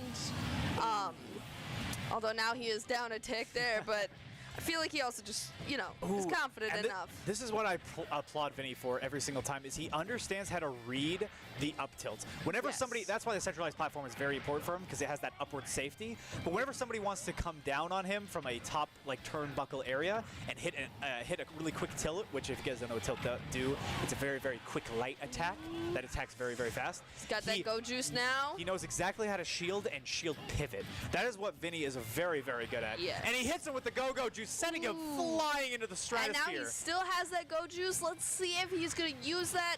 Nope, he's getting sent packing. But he's still up by 1. So this is still, it's terrifying, honestly. I feel like, you know, it's possible that Vince is honestly just trying to take some damage, get that go juice online, and then use it to send Dom packing, because Dom still is at 0. He's taken nothing. Never mind. I take that back.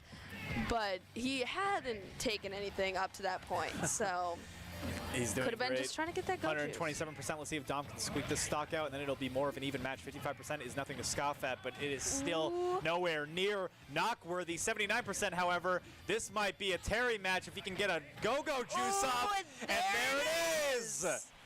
Jinx, you are gonna owe me a soda. Takes him out. So we'll have to see. I have a strong feeling that Dom is gonna go back to Terry for this next match and was kind of just, you know, having a little bit of fun. But I guess we'll have to see, honestly. I will say memeing around is it's always fun. And I know that Dom is in good spirits here, but I think he came to play. I think after this, he's not going to be messing around anymore. It's going to be the Terry mirror match we're used to. I love seeing it. It's so brutal. You can never tell who's going to be in the lead, who's going to be coming back, who's going to be fighting for their life in the Thunderdome. As much of like it kind of being that mirror match, I mean, they have the same characters, but still their playstyle is so different with that I don't know if it's really exactly mirrored in that sense of it's still very different. That is true. It is a typical mirror match on paper by definition. However, their playstyles could not be any more different. Like I said, there's more of a counterplay that Vinny likes to show, and there's more of a strict attack first, action question later combo that Dom plays. But both play them very expertly, and they both adapt very well. And the Go-Go Juice is up for Dom already, and we are at 62%, hitting him with a 1-2 combo. 3-3, Go-Go Juice. Let's see if we can bring it back. I don't think he's going to be able to kill him right here, maybe at 90%. But, I mean, Vince has got it with that middle platform. Dom tried to go down, but he hit the shield break! Unlucky. The Go-Go Juice breaks the shield, so then Vinny can just simply charge up and let the controller do the rest. And, I mean, it's spectacular. Like, Dom maybe shouldn't have afforded to lose that first match. Great edge guarding coming in by Dom. Terry's recovery is nothing to scoff at, though, although that was a fantastic effort. very valiant on Dom's part. And they're just kicking each other around. This is, there we go. Okay, finally got him down. But now Dom has that go juice on, so Vince just has to get rid of him. He can't let him use that. That is what Vince is usually quite well at, but it looks like, he's getting comboed right there. That is scary. Luckily, he wasn't at high enough numbers to really get shot off, but he's getting there. The pivot kick, unfortunately, does not work out for Dom, but then the pivot shield dodge does work out for Vinny. Like I said, that's what he is expert in, but Dom is showing up. He's nothing to scoff at as well. 141%, he is so close. Getting sent off the map, and the side smash aerial is enough to close it out. 98% though. Let's see if Dom can tie it up and make it 1-1. Yeah, I mean, it's a strong possibility, but I mean, Vince is also really close to that go juice, and he's just good at literally, it feels like gatekeeping Dom almost from the platform and just keeping him just bouncing left and right. And he's just sending him. Oh, but Dom did it. He was able to get that fair and square, honestly, because now he's got the go juice as well. But Vince is just, again, doing that good job of keeping him off of that platform. Yeah, a little bit of a misread right there by Vincent. I understand that he was trying to go for a parry with the shield, but it doesn't matter. He'll take that stock. And now we are up for 2 for Vinny.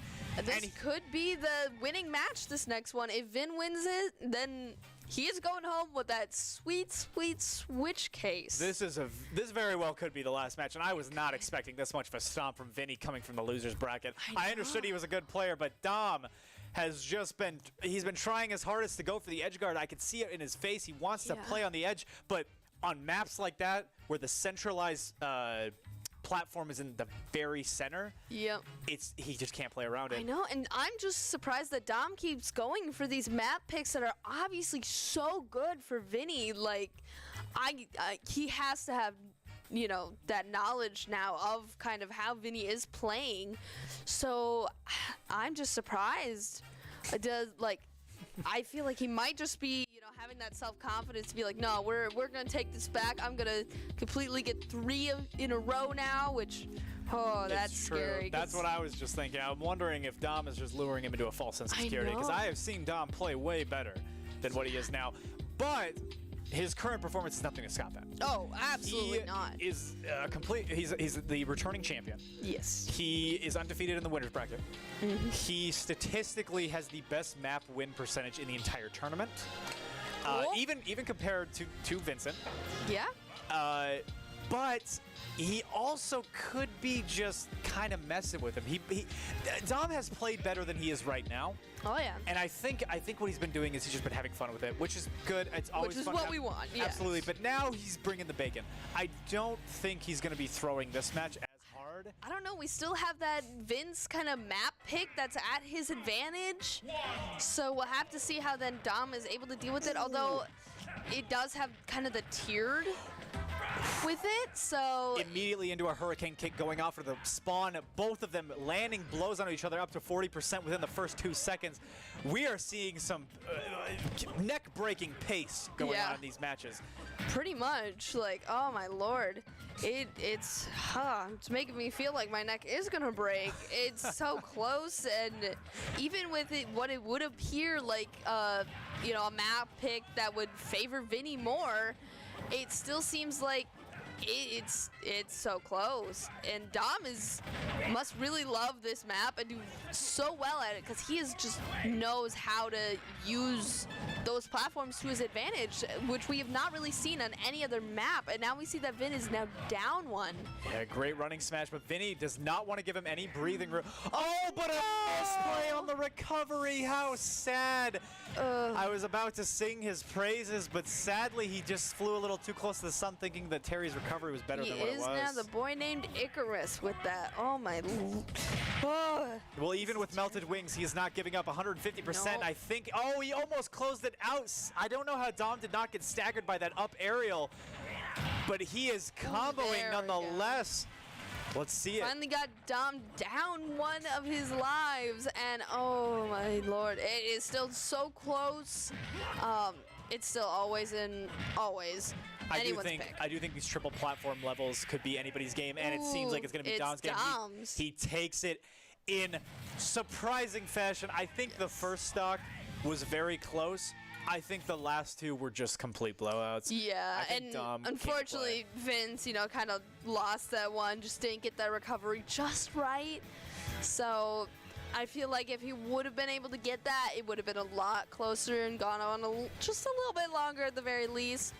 But yeah, it seems like that one is probably one of Dom's favorite maps, if I had to guess, because he just did so well with those platforms. Like, we haven't seen him on any other one of the maps platforms. The triple platform, I believe, is nice for him, considering that it's not a single platform, so it's not like there's cover. Yep. Because Vinny is going to play most likely the top two, or the bottom two platforms, the two right below the top one. Yes, absolutely. So Dom can string together much easier combos with triple platform as opposed to single platform. Yeah, except I think he still struggles on Yoshi because of those slants. The slants can be brutal. Yes, so I think that's kind of what trips him up, but I feel like, yeah, he definitely knows his good advantages on the triple platform ones, but not so much on the single middle ones. But they play more Smash than we do, so maybe they know something that we don't. Oh, I guarantee they know a lot more than I. Going into this map, though, Dom is showing even more dominance with a 61% lead from the stock, and he's just